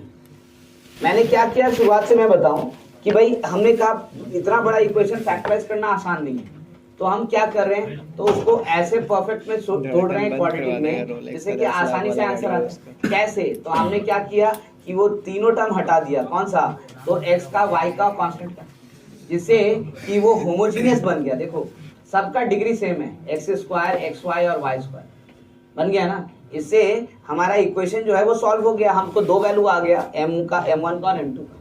ठीक है भाई, उसमें कैसे आपने चेंज किया, पहले बात तो ये है। तो हमने ये कहा कि चेंज करने के लिए हमने यूज किया इसी कॉन्सेप्ट को कि भाई यहाँ से यहाँ अगर हम लिख रहे हैं तो इसका मतलब ये है कि हम ओरिजिन शिफ्ट किए हैं, और ओरिजिन कहाँ शिफ्ट किए हैं, तो point of intersection alpha comma beta. ठीक है ना। इसके लिए कैपिटल एक्स जो है वो एक्स माइनस अल्फा रख देंगे बाद में, और कैपिटल वाई को हम क्या रख देंगे, तो वाई माइनस बीटा, करेक्ट ना। इसलिए इस इक्वेशन को नहीं, इस इक्वेशन को सॉल्व करेंगे। अब ये इक्वेशन आसानी से क्वाड्रेटिक में चेंज हो सकता है। कैसे, तो या तो आप वाई स्क्वायर से डिवाइड कर दो या तो एक्स स्क्वायर से। हमने बेटर समझा कि एक्स स्क्वायर से डिवाइड करें, क्यों, क्योंकि हमें पता है कि ये जो दोनों लाइन का इक्वेशन दिखा रहा है दोनों ओरिजिन से पास करने वाला है, और ओरिजिन से पास करने वाला लाइन का इक्वेशन कैसे लिखते हैं, तो y इक्वल टू mx है ना। तो y is equal to mx अगर लिखेंगे तो y बाई एक्स को m लिखते हैं, तो पूरा इक्वेशन m में चेंज हो जाएगा अगर एक्स स्क्वायर से डिवाइड करें तो। इसलिए मैंने किससे डिवाइड किया, तो एक्स स्क्वायर से, है ना, रादर एक्स स्क्वायर से नहीं, माइनस एक्स स्क्वायर से, जिसके कारण ये निगेटिव पॉजिटिव हो गया, पॉजिटिव जो है वो निगेटिव हो गया। अब यहां से पूरा इक्वेशन जो m में आ गया, तो दो वैल्यू m का मिल गया हमको, एक m1 और दूसरा m2। हमने बोला दो वैल्यू जो m1 और m2 का मिला है वो दो लाइन दे दिया आपको, एक दे दिया क्या, तो देखो y is equal to m1x और दूसरा y इक्वल टू m2x। लेकिन क्वेश्चन जो है कैपिटल Y कैपिटल X में तो पूछा नहीं था, किसमें पूछा था, स्मॉल y, और तो हमको अल्फा बीटा चाहिए था, है ना। वो पॉइंट ऑफ इंटरसेक्शन जहां पे हम पहुंचाए थे उसको, करेक्ट ना, ये तो सब गड़बड़ हो जाएगा। तो हमने बोला ये अल्फा बीटा हम निकाल सकते हैं, कैसे, तो अभी हम लोग ने देखा था पॉइंट ऑफ इंटरसेक्शन कैसे निकाल लेते, तो जो ओरिजिनल इक्वेशन दिया है उसको डिफरेंशिएट करो, किसके साथ, तो x से, है ना। जब x में डिफरेंशिएट करोगे तो y को क्या ट्रीट करोगे, कांस्टेंट। फिर एक बार y में डिफरेंशिएट करो और उस वक्त x को क्या ट्रीट करो, कांस्टेंट। आपको दो इक्वेशन मिल जाएगा x और y में, है ना। दोनों लीनियर इक्वेशन है, तो उस पर क्रैमर्स रूल लगा दीजिए। क्रैमर्स रूल कैसे लगाते हैं बताओ, तो x के नीचे क्या आएगा, तो this minus this into this minus of this into this, cross multiplication method इसको हम लोग बोल रहे हैं, ठीक है ना। फिर माइनस वाई ऑल्टरनेट साइन, उसके नीचे क्या आएगा, तो फिर x वाला coefficient into constant minus x वाला कोएफिशिएंट इनटू कांस्टेंट, ठीक है ना। ऐसे क्रॉस मल्टीप्लिकेशन किए, फिर कांस्टेंट के नीचे क्या आएगा, तो वही x और y वाला कोएफिशिएंट क्रॉस मल्टीप्लाई कर, यहाँ से पॉइंट ऑफ इंटरसेक्शन आ गया। अब बस ये अल्फा बीटा यहाँ रख दिए और यहाँ रख दिए, दोनों इक्वेशन आ गए, है ना। कुछ मेजर काम हम लोग नहीं किए, हाँ बस कैलकुलेशन ज्यादा है, और ये बात समझना जरूरी है, क्योंकि अगर कोई सोच रहा होगा कि नहीं हम तो pair of straight line use करेंगे ही करेंगे, तो समझिए इस बात को भी कि क्यों मना करें। जहां तक जरूरत है बस वहीं तक इस्तेमाल करें, ज्यादा ना करें।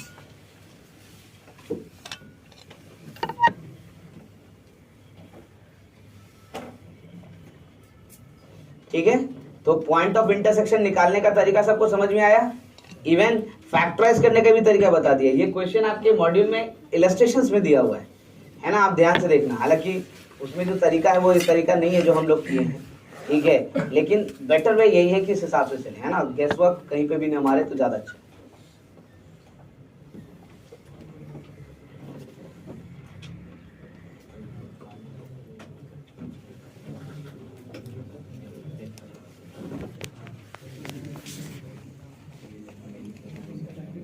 बातें नहीं।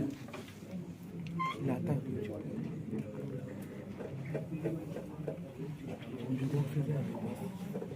ना।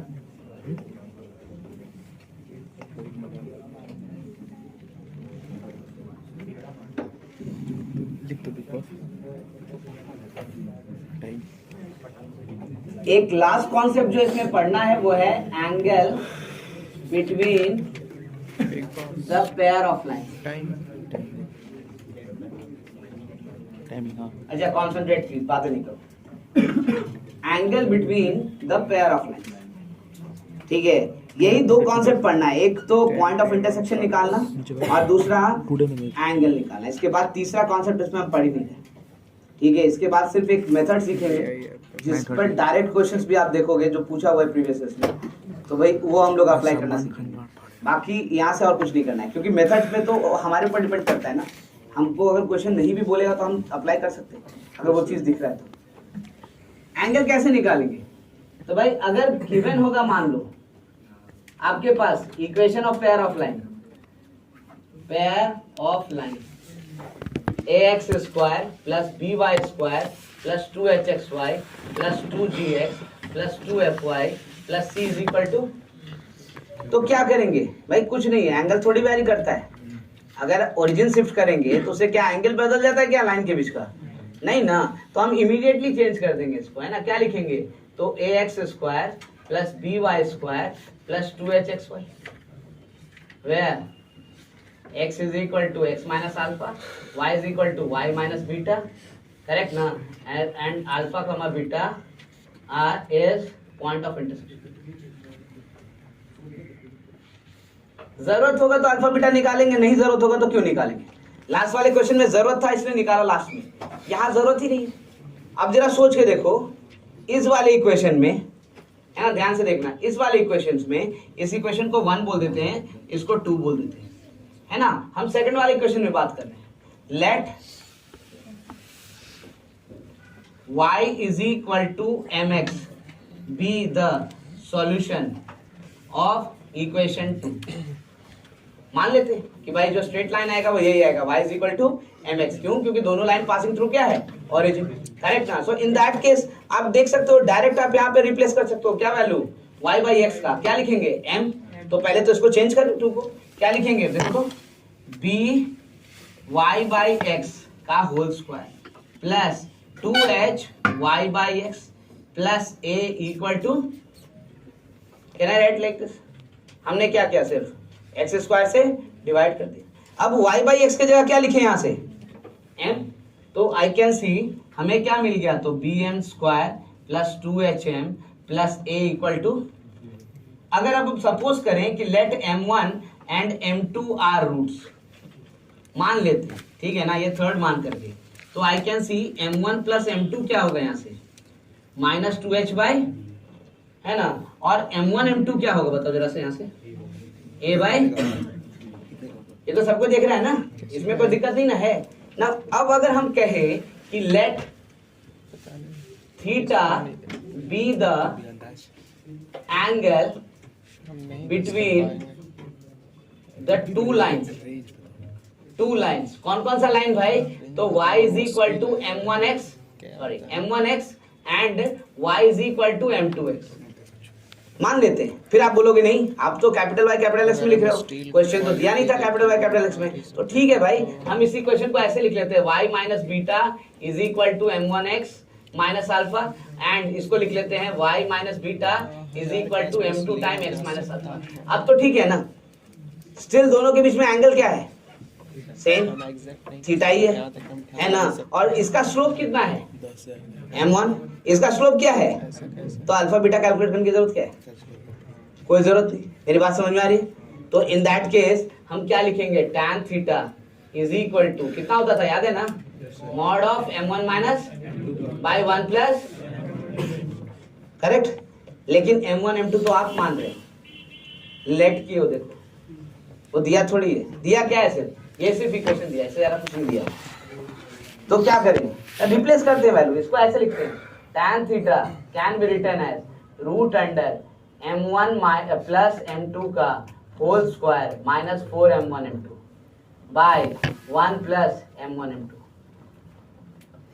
Can I write like this? देखो पक्का है, हम चाहे मॉडल्स ले लें, नो डाउट, क्योंकि हमको सिर्फ मैग्नीट्यूड से मतलब है, नहीं फिलहाल हम सिर्फ वैल्यू पे कॉन्सेंट्रेट कर रहे हैं, ठीक है। You can see one thing, इसका वैल्यू हम लोग जानते हैं कितना है, इसका वैल्यू भी जानते हैं a by B. So I can write tan theta can be written as root under minus 2h by B का whole square minus 4 time a by B divided by 1 plus a by B. LCM लो, you will get tan theta is equal to कितना, तो 2 root under h square minus A B by a plus B.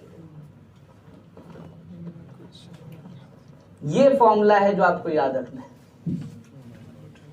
ठीक है। इससे पहले जो भी था प्रोसेस ध्यान रखने के लिए बोले थे, फॉर्मूला याद रखने के लिए नहीं, लेकिन ये एंगल याद रखना है क्योंकि इसका हम लोग यूज करेंगे और बार बार करेंगे, है ना। आप देख लो यहाँ पे जो भी वैल्यू आया है वो एच ए बी में आया है, एंड एच ए बी तो इसी क्वेश्चन में है कि नहीं है बताओ, तो we can write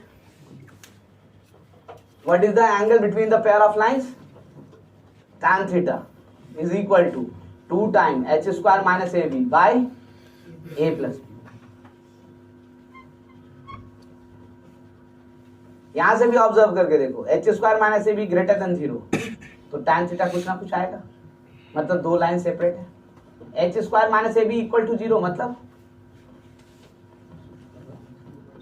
tan theta 0 हो गया ना, तो थीटा क्या हो गया 0, इसका मतलब लाइन पैरेलल हो गया या कोइंसिडेंट हो गया।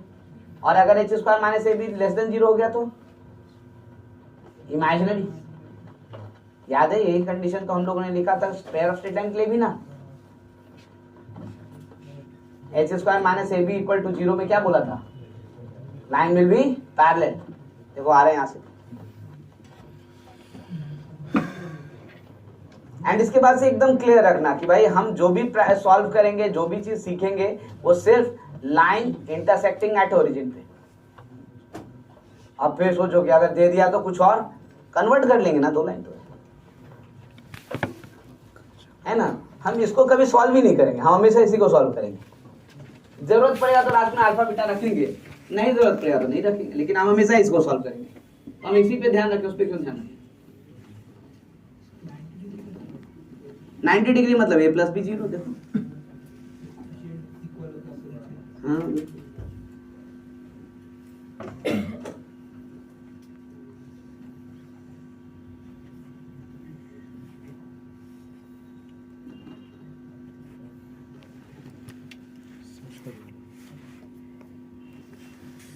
इसमें सिर्फ पुलिस लिखा हुआ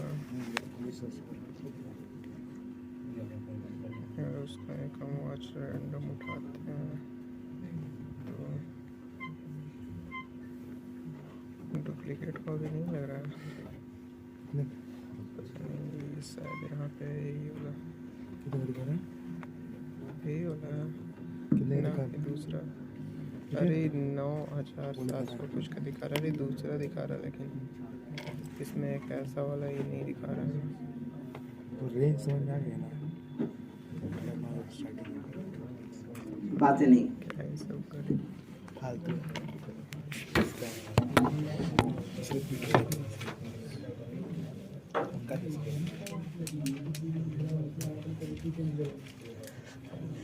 उठ के आ जाएगा बेचारा। इसलिए ध्यान में रखिएगा, पेयर ऑफ स्ट्रेट लाइन जितना कम इस्तेमाल कर सकें उतना अच्छा है हमारे लिए, नहीं तो बहुत लंबा हो जाएगा, कैलकुलेटिव हो जाएगा। हालांकि we are trying to reduce it. क्यों? क्योंकि भाई हम बड़ा वाला इक्वेशन यूज ही नहीं कर रहे। जब भी यूज कर रहे हैं तो equation of pair of lines intersecting at origin, है ना। अगर जरूरत पड़ा तो अल्फा बीटा निकालेंगे, नहीं जरूरत पड़ा तो नहीं निकालेंगे। क्यों निकालेंगे?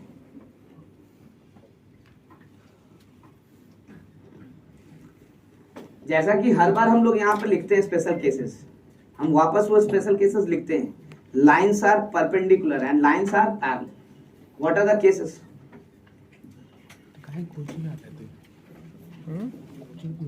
केस 1, क्यों आ रहे हैं? if lines are parallel, अरे ऐसा कोई दिक्कत नहीं है। then क्या होगा? तो theta is equal to 0 implies क्या लिख सकते हैं बताओ? H square minus A B will be equal to, है ना, ये ध्यान रखिए। If H square minus A B is equal to 0 then lines are parallel. Last bench पार कर देंगे क्लास 7 इमीडिएटली।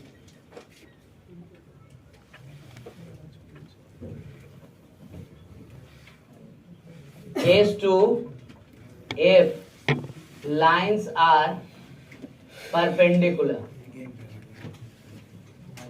है ना, then theta is equal to 90 degree, implies यहां से कंडीशन क्या आएगा, a plus b equal to, but इससे भी ज्यादा इंपॉर्टेंट है, इसको इस फॉर्मेट पे याद रखना कि भाई coefficient of x square plus coefficient of y square this will be equal to, तब जाके बोलेंगे परपेंडिकुलर, है ना। a plus b equal to 0 से ज्यादा इंपॉर्टेंट ये,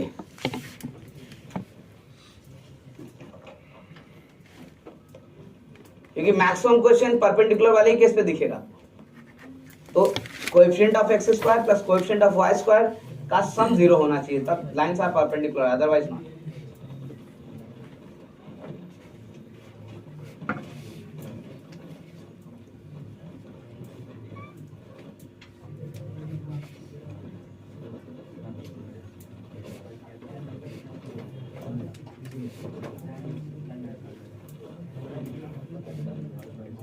देखो एक बार समझा देते हैं कि हम लोग जिस फिगर्स पे जा रहे हैं वो फिगर बिल्कुल नया है आपके लिए, तो थोड़ा सा स्टार्टिंग डिफिकल्टी तो होगा।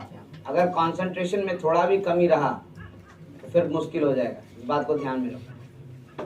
मतलब हमारे लिए मुश्किल होगा कि हम क्वेश्चंस को ट्विस्ट नहीं कर पाएंगे, हर फेज में जा नहीं पाएंगे, है ना, क्योंकि अगर आप बात सिंपल तरीके से नहीं समझ रहे हो तो उसको घुमाएंगे कैसे, ये बताओ। और वो सिर्फ इसलिए होगा कि कॉन्सेंट्रेट नहीं कर रहे। सर्कल तक में तो ऑलरेडी वो कर्व पहले से पहचानते थे, है ना। अब जो भी कर्व आएगा उसमें पहचानने भी पड़ेगा, समझना भी पड़ेगा, सारा कंडीशन भी याद रखना। एक चीज अच्छा है कि पेयर ऑफ स्ट्रेट लाइन को हम लोग प्रैक्टिस नहीं कर रहे हैं बहुत ज्यादा, है ना, तो ये तो आपके लिए भी फ्रूटफुल बात है कि पिछला टॉपिक्स भी प्रैक्टिस कर सकते हो।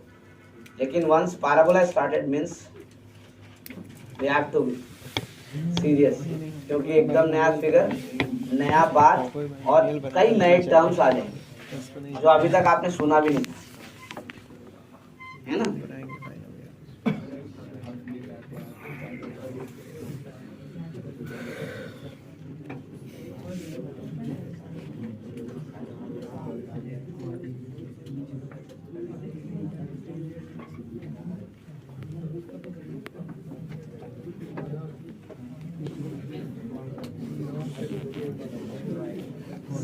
पर सेकंड Stop talking please. क्या है? नहीं स्पीड दिखा रहा है वो, ऑलमोस्ट 100 MB पर सेकंड आ जाता है।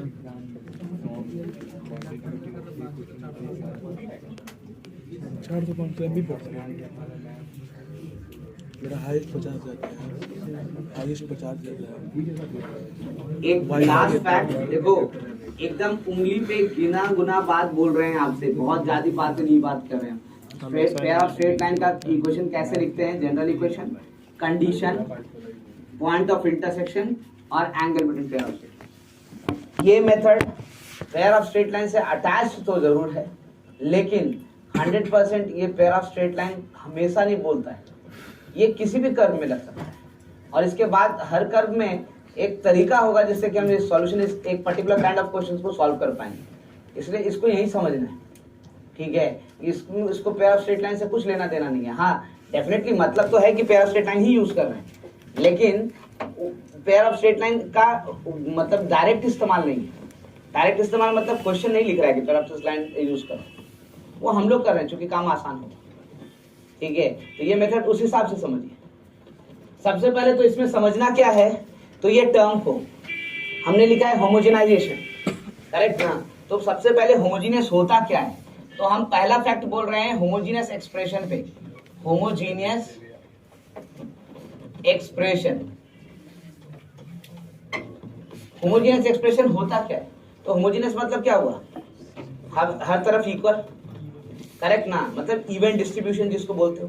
करेक्ट ना। तो भाई मैथ्स में इसका मतलब क्या हुआ, तो भाई यहाँ डिस्ट्रीब्यूशन किसको करते हो, तो आप अगर एक्सप्रेशन लिख रहे हो एक्स और वाई में, तो डिस्ट्रीब्यूशन तो एक्स और वाई का ही ना है, ठीक है। तो अगर हर टर्म के पास इक्वल नंबर ऑफ वेरिएबल हुआ तो वो होमोजीनियस है। अगर किसी के पास ज्यादा किसी के पास कम है तो होमोजीनियस नहीं है, करेक्ट ना। तो ये एक्सप्रेशन अगर होमोजीनियस होगा तो इसको कैसे लिख सकते हैं, तो हम ऐसे लिख सकते हैं, देखो 2x cube plus x square y plus y cube, ये होमोजीनियस है। कैसे होमोजीनियस हुआ, पहला वाला के टर्म के पास कितना x है 3, दूसरे वाले के पास 2x है लेकिन 1 y है, तो टोटल कितना वेरिएबल 3, तीसरे वाले के पास भी, तो होमोजीनियस एक्सप्रेशन है, करेक्ट ना। अच्छा एक और लिखते हैं होमोजेनियस एक्सप्रेशन, देखो पहला एग्जांपल्स के थ्रू, दूसरा f1 ये f2 x, y, ऐसे लिख रहे हैं x square plus 3xy plus 5y square. Now this is also what, क्यों होमोजेनियस, सबके पास कितना कितना वेरिएबल है, दो दो है ना, और जितना वेरिएबल है उसको उसका डिग्री बोलते हैं, करेक्ट। जैसे ये होमोजेनियस है किस डिग्री का, तो 3, ये होमोजेनियस है किस डिग्री का, 2, करेक्ट ना। इस बात को ध्यान में रखोगे। अगर वही हम तीसरा एग्जांपल ले लें f3xy और हम ऐसे लिख दें इसको x square plus 3xy plus 5y square plus 2x plus 1, it is not homogeneous. क्यों भाई, इसके पास 2, इसके पास 2, इसके पास 2, इसके पास क्या डिफरेंट हो गया, खत्म, होमोजेनियस नहीं। इसके पास तो एक भी नहीं, करेक्ट ना। तो ये होमोजीनियस है, देखो this is homogeneous genius expression है ना, this is also homogeneous expression, genius expression, but this is not homogeneous,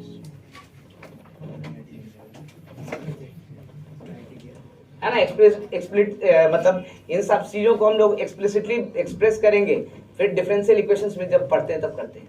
अभी फिलहाल हमें पहचानना जरूरी है, तो भाई जब तक नहीं पहचानेंगे तब तक करेंगे कैसे, इसलिए इस बात को पहले समझ लें, है ना। चेक कैसे करते भाई कौन सा एक्सप्रेशन होमोजीनियस है और किस डिग्री का, तो बेहतर तरीका है टू चेक। कैसे करते हैं हम लोग, देखो दिखाते हैं, टू चेक। आप क्या करेंगे कि एफ एक्स के जगह लैम्डा एक्स लिख दीजिए, वाई की जगह लैम्डा वाई। इससे होगा क्या कि अगर होमोजीनियस होगा ना तो ये लैम्डा बाहर निकल आएगा ऐसे, f of x y, correct ना। और ये जो n होगा वो उसका डिग्री बताएगा कि किस डिग्री का होमोजीनियस है, ठीक है। आप x के जगह खाली क्या लिख रहे हैं, लैम्डा x, y की जगह क्या लिख रहे हैं, लैम्डा y। तो भाई अगर वो लैम्डा बाहर निकल गया फिर वो f ऑफ एक्स वाई ऐसा ही रह गया, तो भाई लैम्डा का पावर देखिएगा वो होमोजीनियस होगा उसी डिग्री का, ठीक है। एग्जाम्पल में देखो, पहले वाले में दिखाते हैं, पहला वाला है ना, एग्जाम्पल में पहला वाला f of 1 lambda x lambda y, क्या होगा इसमें बताओ, 2 टाइम लैम्डा x का whole cube plus lambda x square और लैम्डा y, ठीक है। नेक्स्ट वन लैम्डा y का होल क्यूब। अब बताओ इसमें से क्या कॉमन ले सकते हो, lambda cube. Lambda cube common लोगे तो अंदर क्या बचेगा, यही ना बचेगा सिर्फ, है ना। तो अब देखो तो जरा लैम्डा बाहर आ गया कि नहीं, है ना। और पावर लैम्डा का क्या है, अरे तो उसका डिग्री है ना वो, करेक्ट ना, तो डिग्री भी बता रहा है, ठीक है। इसमें चेक करो तो इसमें आता है कि नहीं, नहीं आएगा ना, तो होमोजीनियस नहीं है। बात समझ में आया। तो होमोजीनियस एक्सप्रेशन चेक करना एकदम आसान है, एक्स के जगह पे लैम्डा एक्स, वाई के जगह पे लैम्डा वाई। लैम्डा जैसे ही बाहर निकल गया और एफ एक्स वाई ऐसा ही रह गया तो समझो होमोजीनियस है। अगर नहीं निकाल पाए तो वो होमोजीनियस, और डिग्री कैसे पता चलेगा, कितना लैम्डा बाहर है, लैम्डा का पावर से, ठीक है ना। तो डेफिनेटली इसका क्या हो गया, तो आई कैन से देखो this is homogeneous of degree 3, degree 3 का होमोजीनियस है क्योंकि 3 वेरिएबल है। बट आई थिंक ये चेक करने की जरूरत पड़ेगी क्या हमेशा, ये तो देख के पता चल जाएगा होमोजीनियस है कि नहीं, है कि नहीं। हाँ बट फिर भी मैंने आपको थोड़ा समझा दिया कि देख लो भाई, अगर आपको डाउट होता है कि नहीं है कि नहीं है तो ऐसे चेक कर लेना, बट डेफिनेटली देख के ही पता चल जाएगा होमोजेनियस एक्सप्रेशन क्या है।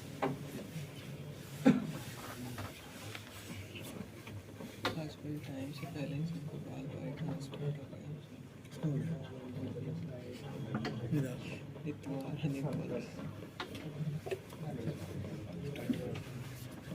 होमोजीनियस इक्वेशन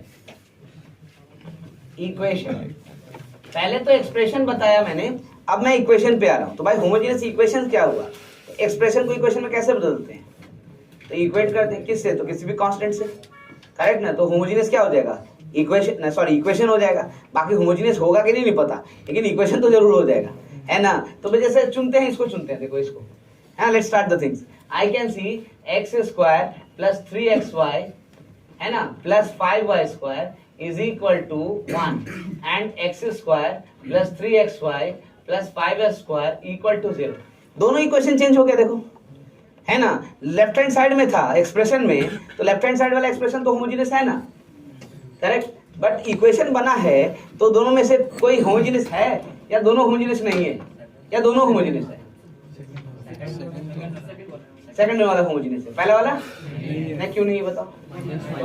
1 के पास कोई भी x का पावर या y का पावर नहीं है, यानी कि वो होमोजेनियस नहीं है, करेक्ट ना। सो 100% ये वाला जो है ये नॉट होमोजेनियस, ध्यान दो, नॉट होमोजेनियस, ठीक है। और सेकंड वाला जो है वो क्या कहेंगे हम लोग, होमोजेनियस, ठीक है। तो एक बात तो क्लियर हो गया कि भाई होमोजेनियस इक्वेशन जो होगा वो उसके पास कांस्टेंट नहीं होना चाहिए, है ना, क्योंकि कांस्टेंट कुछ भी दोगे तो वो कभी भी होमोजेनियस नहीं बन पाएगा, करेक्ट ना। तो भाई हम यही दो फैक्ट्स का इंतजार कर रहे थे, क्योंकि इसी का इस्तेमाल तो करने वाले हैं हम लोग।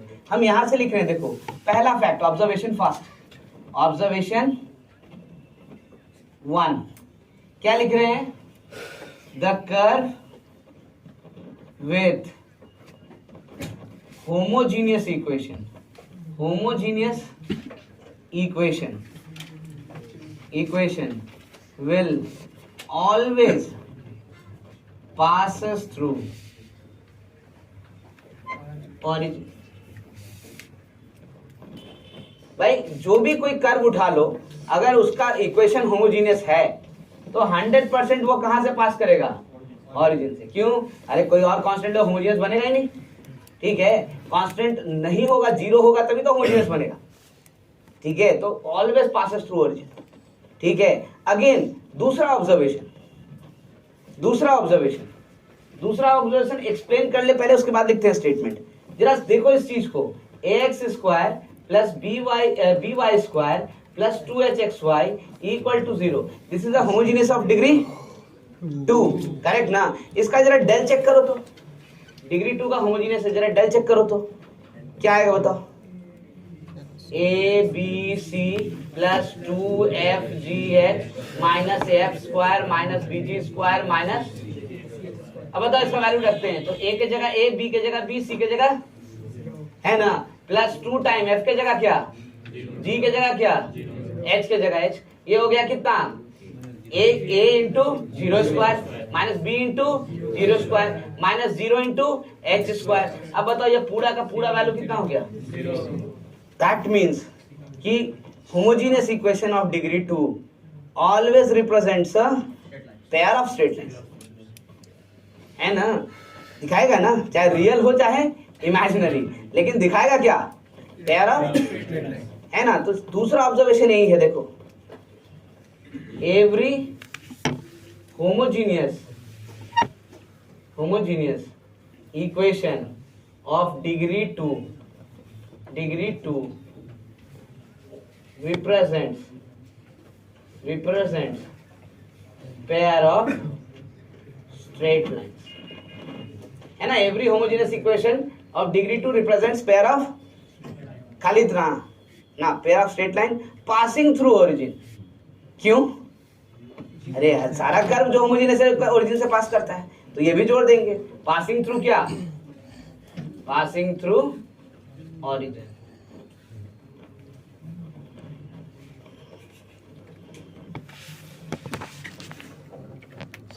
अब यही दोनों ऑब्जर्वेशन हमारा बेसिस है इस मेथड का, है ना। ध्यान रखिएगा, जो मेथड हम लोग डेवलप करने जा रहे हैं उसका बेसिस यही है कि भाई डिग्री 2 का होमोजेनियस इक्वेशन उठाइए, वो हमेशा पेयर ऑफ स्ट्रेट लाइन दिखाएगा। और कहां कैसा है पेयर ऑफ स्ट्रेट लाइन, जो कहां से पास करने वाला है, मतलब जो कहां इंटरसेक्ट करने वाला है, ये बोलो, ऑरिजिन।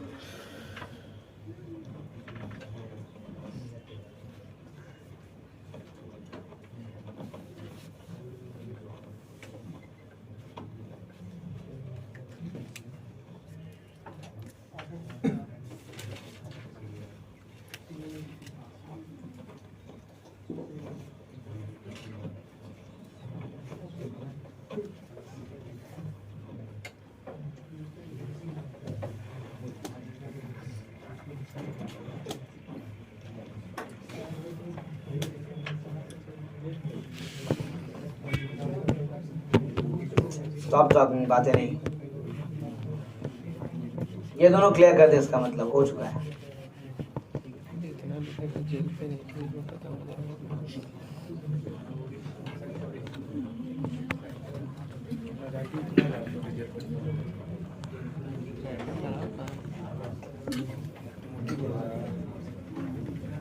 टेढ़ा मेढ़ा इधर उधर लाइन नहीं निकला, बातें तो सही है, समझने जो है। पहला कर्व, दूसरा लाइन। हमारा तो वर्ड कम से कम सही भी मेरा देख रहे कैसे अरे हम लोग होता है ना, जाते हैं जो पेन मिलता है वो खरीदते हैं, जो बहन का खरीदते नहीं वही खरीद। अच्छा प्लीज कॉन्सेंट्रेट, ध्यान दीजिए। ये मेथड क्या है और कैसे हम लोग निकाल रहे हैं, हम इसको बताने की कोशिश करें।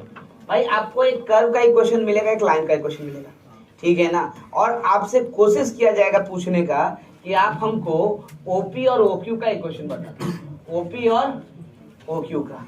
Now what is OP and OQ? Pair of lines and that is passing through what? Origin, है ना। ये कैसे निकलेगा? तो भाई ओ से तो निकालने वाला पेयर ऑफ स्ट्रेट लाइन होता है जो क्या, तो ऑब्वियस है कि होमोजेनियस डिग्री 2 का, लेकिन उसको पी और क्यू से भी पास करना चाहिए, तब ना इक्वेशन निकालेंगे किसका, ओपी और ओक्यू का, तब क्वेश्चन में अप्लाई कर पाएंगे। तो भाई कैसे निकालेंगे हम ये बताने की कोशिश करें।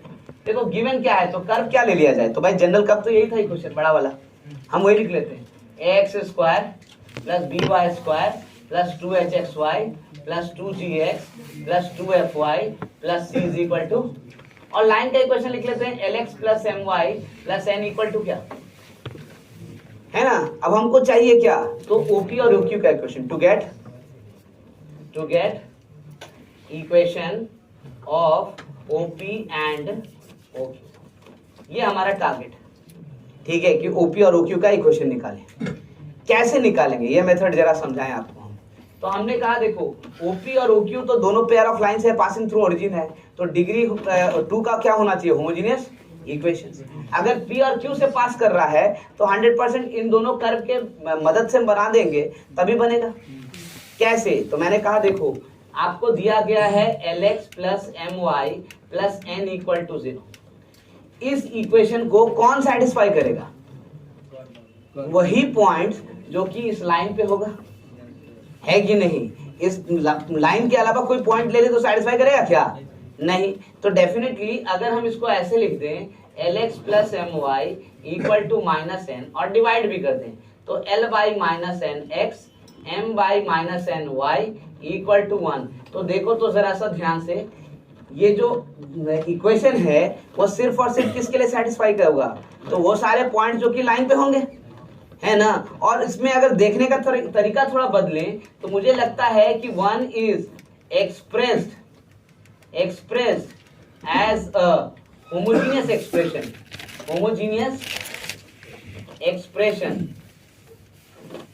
of degree 1, है ना। देखो अगर ध्यान से दिखेगा तो आपको समझ में आएगा कि 1 को हम एक्सप्रेस किए हैं कैसे, तो एक एक्सप्रेशन से जो कि किस डिग्री का होमोजेनियस है, डिग्री 1 का, करेक्ट ना। तो भाई इसको प्रिजर्व करो, और हमको पता है कि ये सेटिस्फाई सिर्फ और सिर्फ किसके लिए करेगा, उन्हीं पॉइंट्स के लिए जो कि लाइन पर है, क्योंकि लाइन के क्वेश्चन से बना है। अब मैं कह रहा हूं जरा सोच के देखो, हम लोग क्या करने वाले हैं, तो कर्व के इक्वेशन को होमोजेनाइज करने वाले हैं, है ना। Will homogenise equation of curve, correct ना। उसको डिग्री 2 का होमोजेनियस बनाएंगे, तब ना पेयर ऑफ स्ट्रेट लाइन बनेगा पासिंग थ्रू ओरिजिन। तो देखो तो जरा सा पहला इक्वेशन ax स्क्वायर, जरूरत है क्या इसको, नहीं है, तो अपने से डिग्री 2 का है, क्यों करेंगे इसको चेंज। फिर दूसरा वाला टर्म by स्क्वायर, इसको भी जरूरत नहीं है, 2hxy इसको भी जरूरत नहीं है, तो जरूरत किसको है भाई, तो नेक्स्ट वाला देखो 2gx, है ना, प्रॉब्लम है। तो हमने क्या किया, इसमें हम इंटू 1 कर देते हैं, 1 मतलब ये वाला 1 रिप्लेस कर देंगे, बनेगा होमोजेनियस, ठीक है। दूसरा टर्म 2fy, इसमें भी क्या कर देंगे, करेक्ट ना। अच्छा यहाँ c है, तो अब इसमें क्या करें, 1 स्क्वायर, तब ना डिग्री 2 बनेगा, ठीक है। देखो अभी तो नहीं समझ में आ रहा है कि क्या किए आप तो खाली 1 किए, वो तो वही क्वेश्चन है ना, इसमें तो कोई चेंज नहीं हुआ। मैंने बोला अब करो चेंज, कैसे लिख रहे हैं, ax square plus by square plus 2hxy plus 2gx into कितना, तो L by minus N x M by minus n y plus 2fy into l by minus n x plus m by minus n y, and last one c l by minus n x plus m by minus n y का whole square equal to. अब देखो जरा सा, इसको equation 2 कहते हैं हम लोग। आई एम सेइंग जो इक्वेशन तैयार हुआ है ये ओपी और ओक्यू का ही क्वेश्चन है।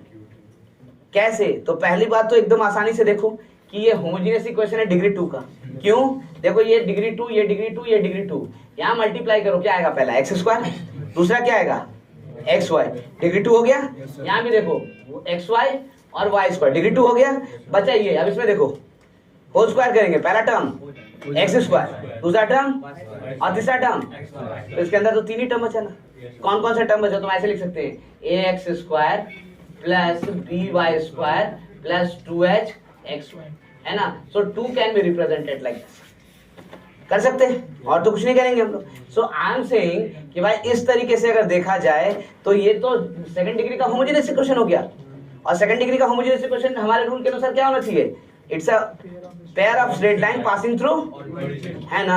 तो भाई हमने तो प्रूफ कर दिया कि pair of line passing through origin कैसे बनाएंगे, लेकिन अभी भी प्रॉब्लम है। क्यों? क्योंकि ओरिजिन से पास करने वाला पेयर ऑफ लाइन तो बहुत सारा है, देखो ना। नहीं होगा, आपको तो ओपी और ओक्यू चाहिए था, है ना। तो मैंने क्लेम कर रहा हूं कि देखो ये ओपी और ओक्यू ही है। क्यों?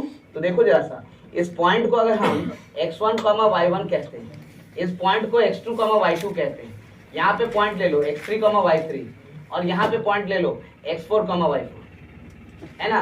जरा देखें हम कि कौन सा पॉइंट इस इक्वेशन को सेटिस्फाई करेगा और कौन नहीं करेगा। सबसे पहले x3, y3 लेते हैं, है ना। तो x3, y3 लेंगे तो ये वैल्यू क्या होगा? 1। क्यों होगा 1? क्योंकि लाइन पे टाइज करता है, और लाइन पे जैसे ही लाई करेगा तो ये वैल्यू किसके बराबर हो जाएगा? 1। तो ये 1, ये 1, ये 1, ये पूरा इक्वेशन इसमें आ गया ना। लेकिन ये 0 नहीं होगा। क्यों नहीं होगा 0? क्योंकि वो कर पे नहीं लाई करता है, करेक्ट ना। तो भाई इसका मतलब x3, y3 सेटिस्फाई नहीं करेगा, लेकिन x1, y1 करेगा कि नहीं? कैसे करेगा बताओ? क्योंकि जिस पे रखेंगे तो ये दोनों क्या हो जाएगा? 1 होती है, इक्वेशन इसमें बदल गया, और इसको भी सेटिस्फाई करके 0 बना देगा। क्यों? क्योंकि वो कर पे भी लाई करे, करेक्ट ना। और x4, y4 नहीं, उससे तो ये 1 ही नहीं होगा, करेक्ट ना। तो वहां तक तो पहुंचेगा ही नहीं, तो बात ही खत्म, करेक्ट ना। So 100% I can say from here कि to represent equation of line OP and OQ, है ना। मतलब इतना छोटा सा मेथड है जिसमें कि हम OP और OQ निकाल पा रहे हैं। क्वेश्चन कैसा होता है वो दिखाएंगे, लेकिन पहले इस बात को देख लो, समझ लो, नोट कर लो, उसके बाद सिर्फ इतनी सी बात है, हम लोग आसानी से ये OP और OQ का क्वेश्चन निकाल सकते हैं। लेकिन ध्यान रखिए, सिर्फ ओरिजिन से ही पास करता वाला है।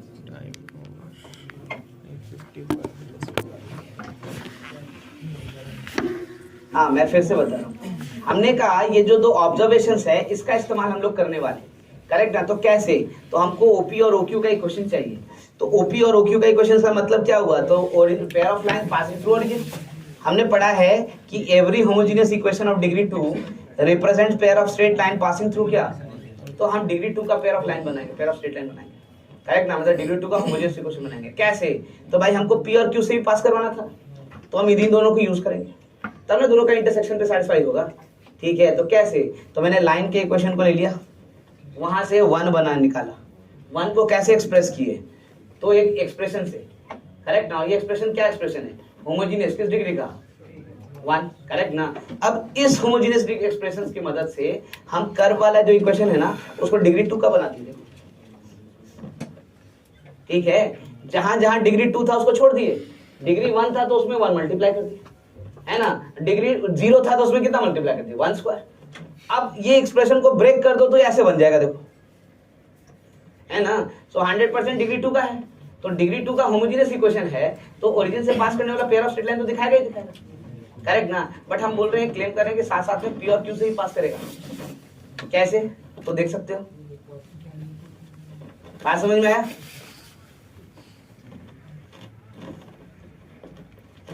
अब ये बहुत छोटी सी बात है, लेकिन जब क्वेश्चन में इस्तेमाल होगा तो बड़े बड़े क्वेश्चन को आसानी से बना देगा, है ना। इसलिए इस बात को ध्यान में रखिएगा। और एकदम छोटा सा स्टेप है, कुछ है भी नहीं।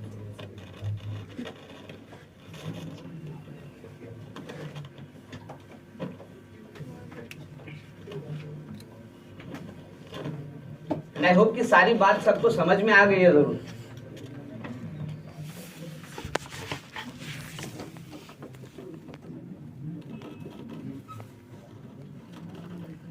थोड़ा फास्ट नोट करेंगे, कम से कम एक आध क्वेश्चन तो देख लें।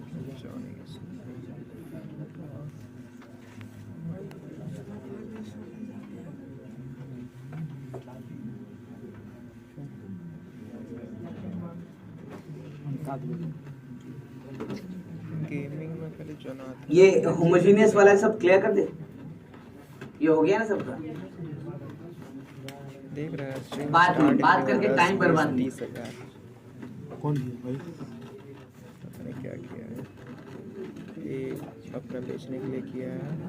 अरे I don't want to carry this concept again to the next class, but still पिछला stream में अगर तो बात किया करके था। टाइम बर्बाद करोगे तो जितना दिखाना है वो तो दिखाएंगे ही, तो टाइम खींच जाएगा आप ही का। है ना, तो थोड़ा ध्यान दीजिए इस बात में। बहुत डिफिकल्ट वर्क नहीं है, लेकिन हाँ थोड़ा ध्यान जरूर देना पड़ेगा। और ये थोड़ा सा हमारे लिए यूजफुल फैक्ट है, क्योंकि हम लोग इसका इस्तेमाल भी करते हैं। मैं दिखाऊंगा भी कैसे। एक ही बंदा। अब हमको जहाँ तक याद है पिछला बार इसी का देखा था 10,000 का, पिछला इसके पिछला स्ट्रीम में। अभी स्ट्रीम स्टार्ट भी नहीं हुआ था, पता नहीं क्या क्या हो रहा था। फाइंड किसका है स्ट्रीम? द एंगल जोनाथन, मेरा इंटरनेट का बड़ा खूब पैसा कमाता है between तो। the lines कमाएगा नहीं, joining बिना कमाए। अभी कुछ दिन पहले वीडियो आया था, अपने पापा को The origin दे रहा था गिफ्ट, कहाँ से देते हैं। to the point of intersection sport भी नहीं हो रहा है, नहीं तो और कमाता पैसा इसे। of the line शुरू 30 4x minus 3y equal to 10 with the circle x square plus y square plus 3x minus 6y minus 20 equal to 0.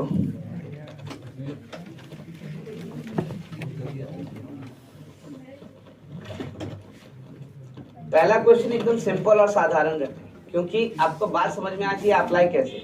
हालांकि लैंग्वेज को बदल भी सकते थे। we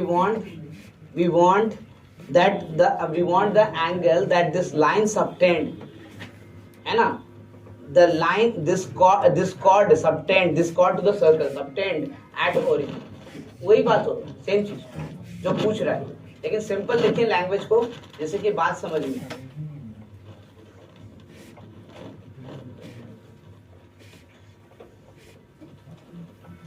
कैसे बनाया जाएगा इसको?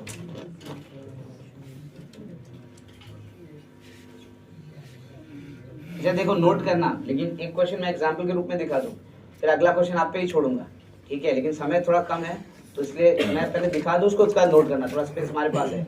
आई एम सेइंग कि भाई हमें चाहिए क्या, तो बोल रहा है कि ये सर्कल है ना। ओरिजिन कहाँ होगा इसका? तो देखो तो 0 0 0 0 निगेटिव, तो ओरिजिन कहीं अंदर ही होगा कि नहीं होगा? ठीक है, ये लाइन है, ऐसा कुछ कॉर्ड है, देखो ये लाइन है 4x minus 3y equal to 10। ये पॉइंट P और Q पे कट कर रहा है। हमको यही पता करना है कि ये एंगल क्या होगा, है ना। अब क्वेश्चन में कहीं लिखा है कि होमोजेनाइज करना है? नहीं, तो क्वेश्चन तो कभी भी पूछ सकता है। हम होमोजेनाइजेशन जानते हैं तो जल्दी निकालेंगे, नहीं तो अदरवाइज प्रॉपर्टी ढूंढते रहेंगे, क्योंकि हमें तो पता नहीं कि ओरिजिन है कहाँ।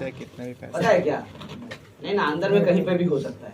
मैंने कहा कैसे निकालेंगे, तो भाई हम निकाल सकते हैं कैसे, तो देखो 4x minus 3y equal to 10 है, इसका मतलब 4/10x minus 3/10y equal to 1। 3-4 बेट आराम से लग सकता है। निकालिए 1 किसका? होमोजेनियस एक्सप्रेशन डिग्री 1 का। Now for equation of OP and OQ क्या करेंगे हम लोग? होमोजेनाइज करेंगे किसके इक्वेशन को? सर्कल की इक्वेशन, है ना। For equation of OP and OQ homogenising equation of circle कीजिए जरा सा। x स्क्वायर सेकंड डिग्री का है, y स्क्वायर सेकंड डिग्री का है, प्लस 3x इंटू क्या लिख दें तो 4/10x माइनस 3/10y है ना, minus 6y again 4x/10x minus 3/10y और माइनस 20 क्या लिखेंगे तो 4x/10 माइनस 3y/10 का होल स्क्वायर इक्वल टू हो गया। अब क्या करना है तो कुछ नहीं, इसको इक्वेशंस बनाइए पेयर ऑफ स्ट्रेट लाइन का, यही ओपी और ओक्यू का इक्वेशन है। तो कैसे लिखेंगे तो हम लिख रहे हैं एक्स स्क्वायर यहाँ से 1 यहाँ से एक्स स्क्वायर आएगा कितना आएगा तो प्लस 12 आएगा ना, और एक्स स्क्वायर कहाँ से आएगा यहाँ से आएगा, देखो कितना हो जाएगा 16/100 इंटू कितना 20 तो कितना लिखे 16/5 और भी माइनस में माइनस 16/5 देखो, और कहीं से आएगा क्या नहीं, फिर आएगा किसका तो वाई स्क्वायर का टर्म, वाई स्क्वायर का टर्म यहाँ से आएगा 1 यहाँ से तो नहीं आएगा, यहाँ से आएगा कितना तो प्लस 18/10 फिर यहाँ से आएगा देखो कितना तो माइनस कितना तो 9/5 प्लस एक्स वाई का टर्म, यही ना आएगा एक्स वाई का टर्म कहाँ से तो यहाँ से आएगा देखो माइनस 9/10 है ना, फिर यहाँ से आएगा माइनस 24/10 और यहाँ से आएगा कितना आएगा तो प्लस कितना हो जाएगा बोलो जरा सा 24/5 इक्वल टू कितना ही ना हो जाएगा। अब देखो तो जरा सा इसका वैल्यू कितना तो ये 10 कर देते हैं तो ये हो जाएगा 32/10, ये कितना हो रहा है ऐड कर लो तो 22/10 तो ये हो गया माइनस 10/10 यानी -1, तो आई कैन सी इसका कोएफिशिएंट हो गया माइनस एक्स स्क्वायर। यहाँ से देखो ये तो कैंसिल हो गया, ये क्या हो गया प्लस वाई स्क्वायर है कि नहीं। अब एक्स वाई कुछ भी हो से हमको क्या मतलब है, क्यों भाई क्यों मतलब नहीं है, एंगल निकालना था ना, तो आपको तो एच भी चाहिए था ए भी चाहिए था बी भी चाहिए था, रुक क्यों गए आप यहाँ पे। एक्चुअली हमने कंडीशन लिखा था coefficient of x square plus coefficient of y square equal to क्या हो जाए, तो फिर लाइन कितने एंगल पे है खत्म, यहाँ तो ए से निकल गया ना, फिर एच कैलकुलेट क्यों करेंगे है ना, सो लाइंस आर परपेंडिकुलर, ठीक है, यानी that chords obtained 90 degree at origin.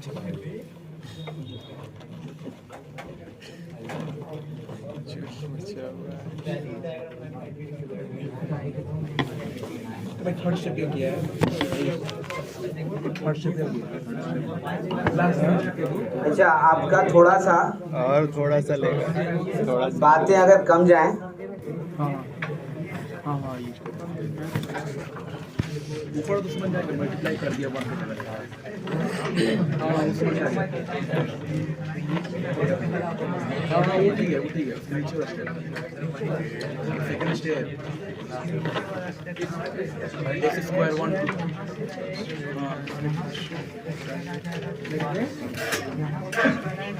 कैसे हाँ मैंने ये क्वेश्चन लिख दिया है, question number 48 page number 37 GTS 4 JEE advance archive straight line, यही क्वेश्चन होमोजेनाइजेशन जो हमको अप्लाई करना है ना एग्जैक्टली वही क्वेश्चन है, इससे ज्यादा कुछ भी नहीं। आप समय चूंकि हम लोगों के पास सीज हो गया इसलिए मैंने क्या किया, मैं आज ही दिखाता उसको करके, लेकिन दिक्कत ये है कि समय नहीं है, तो आप एक बार अटेम्प्ट लेके रखो, नेक्स्ट क्लास के स्टार्टिंग में पहले उसको दिखा लेंगे फिर हम लोग स्टार्ट कर लेंगे कोई, ठीक है।